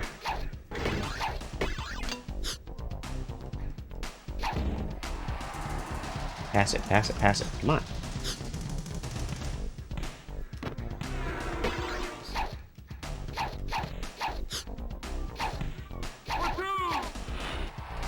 Give me the ball.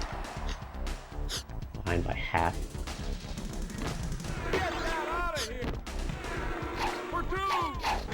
There we go. Really? There we go. Wide open. I wish Craig could shoot. Take the ball. Take the ball. Yep. Come on, Craig, you can do it. Swoosh! Let's see if we can trigger another one. I'm going to play as Sub-Zero.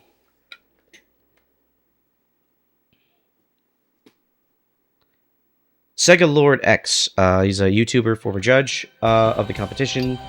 It talks about Sega stuff, including the Saturn, which is why he was a judge for a few years.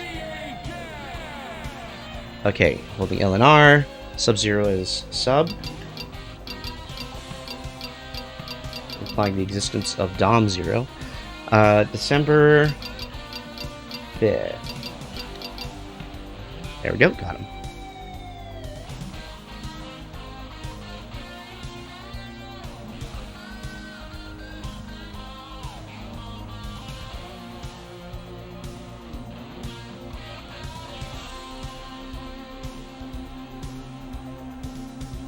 Okay. Oh, I need to press A. That's Hillary Clinton. Something happened with this patch. I'm playing as Hillary Clinton. I'm supposed to be playing as Sub-Zero.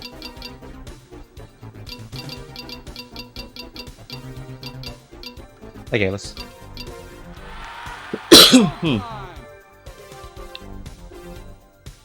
Tonight's matchup, Kings versus Bulls.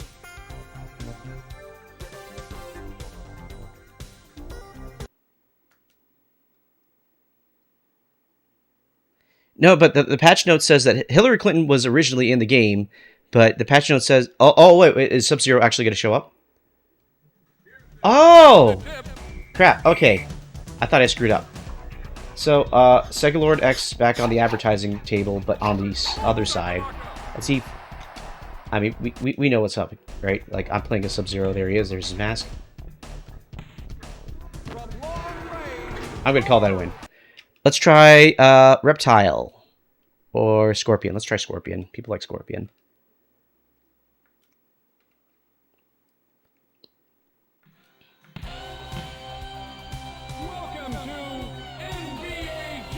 Scorpion SCO. July 6th. Oh, no. Dang it! Crap! How do I escape? Tonight's matchup, Suns versus Mavericks. I do not think I have the skill level to have anyone shout my name in this video game. This is what the Zoomers refer to as a skill issue.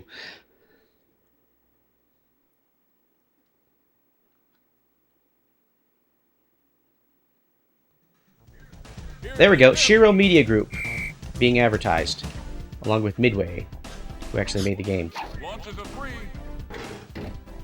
Okay, let's actually try to get the secret character I wanted.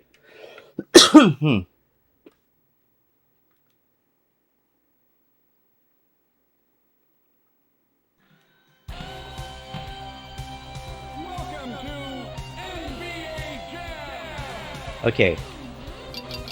Scorpion. L plus R, and insert the letters, and July 6th.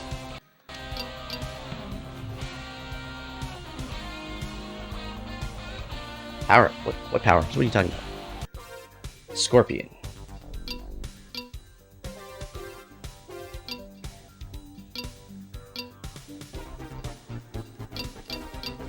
Oh, I wanted Michael Jordan. Okay, never mind.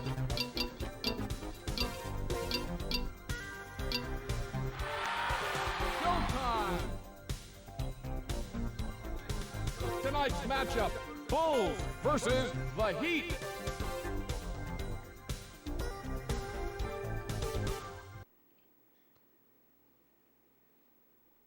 I remember Pandemonium had his NBA Jam video. I don't remember what exactly was the story behind which players managed to make it or not make it into the game. I'll probably rewatch it later. Give me the ball. Oh, why did I... The same button that is steal the ball is throw the ball away. Ah, jeez. Seriously? 2 in a row? Give me the ball. Give me the ball. Come on. Dang it. Oh, yeah, that's right. Okay. I mean, I saw Larry Bird in there somewhere, so...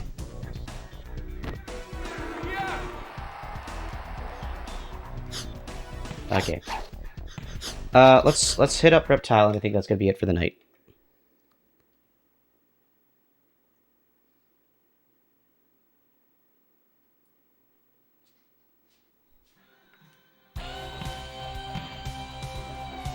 Reptile, RPT, November 11th.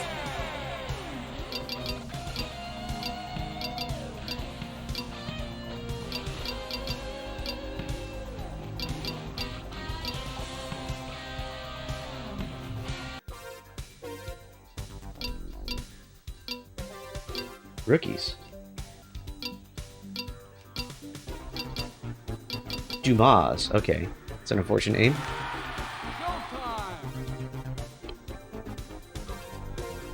I don't know how to do power-ups. Versus Nugget. Is it like an option in the menu?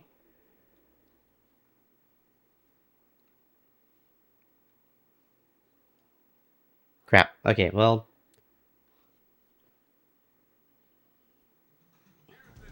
Here's the tip. There we go. Shiro. There we go. Shoot. From the outside. Wow, that was not even close. What is going on with Reptile's shooting game?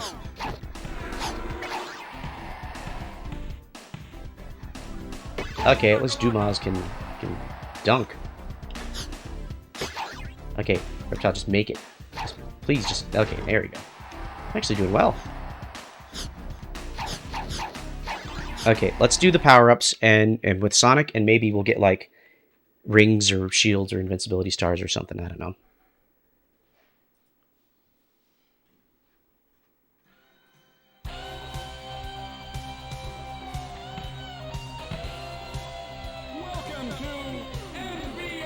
Crap, no, why did I do that?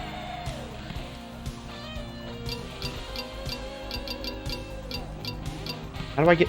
There is no, like, return or anything on this thing, is there?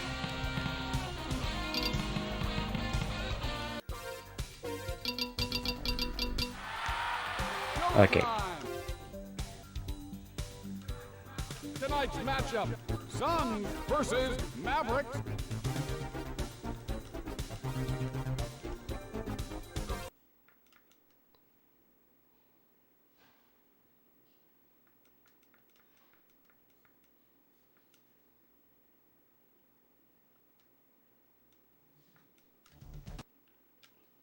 Two midweight ads. It's excessive.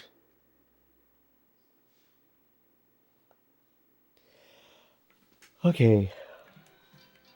Option. Dang it. They need to decide whether or not they want the face buttons to actually do anything.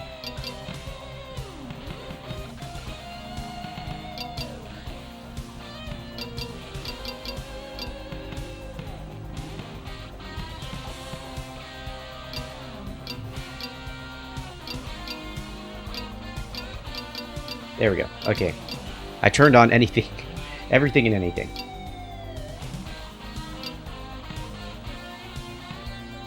Okay, let's play as Sonic and get some power-ups in.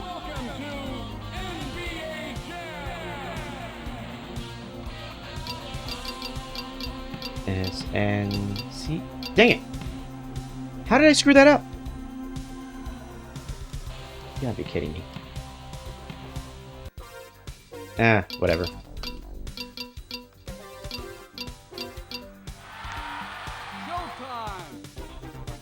Now I'm just playing normal MHA Jam. Tonight's matchup, Magic versus Mavericks.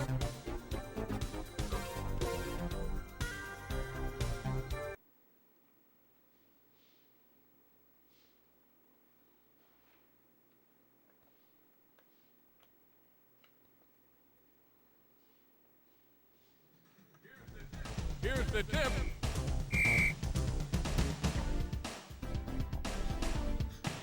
I have no idea what's going on anymore. Okay, like shooting across. Okay, this game is very different with power-ups. Wide open.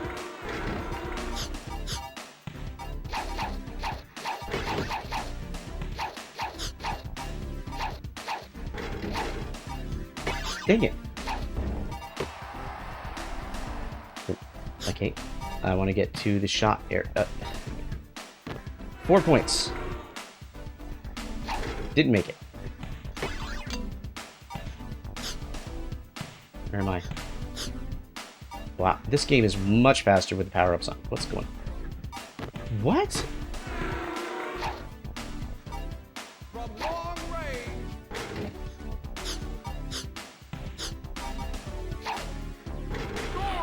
Okay. I think that's enough for one evening. Thank you everyone again for coming on stream. I'm gonna go ahead and end it. I will see you next time, either with some Netlink shenanigans with Night of Dragon or some dev stuff when I get around to doing more dev stuff. So, good night everyone. Thanks for coming in.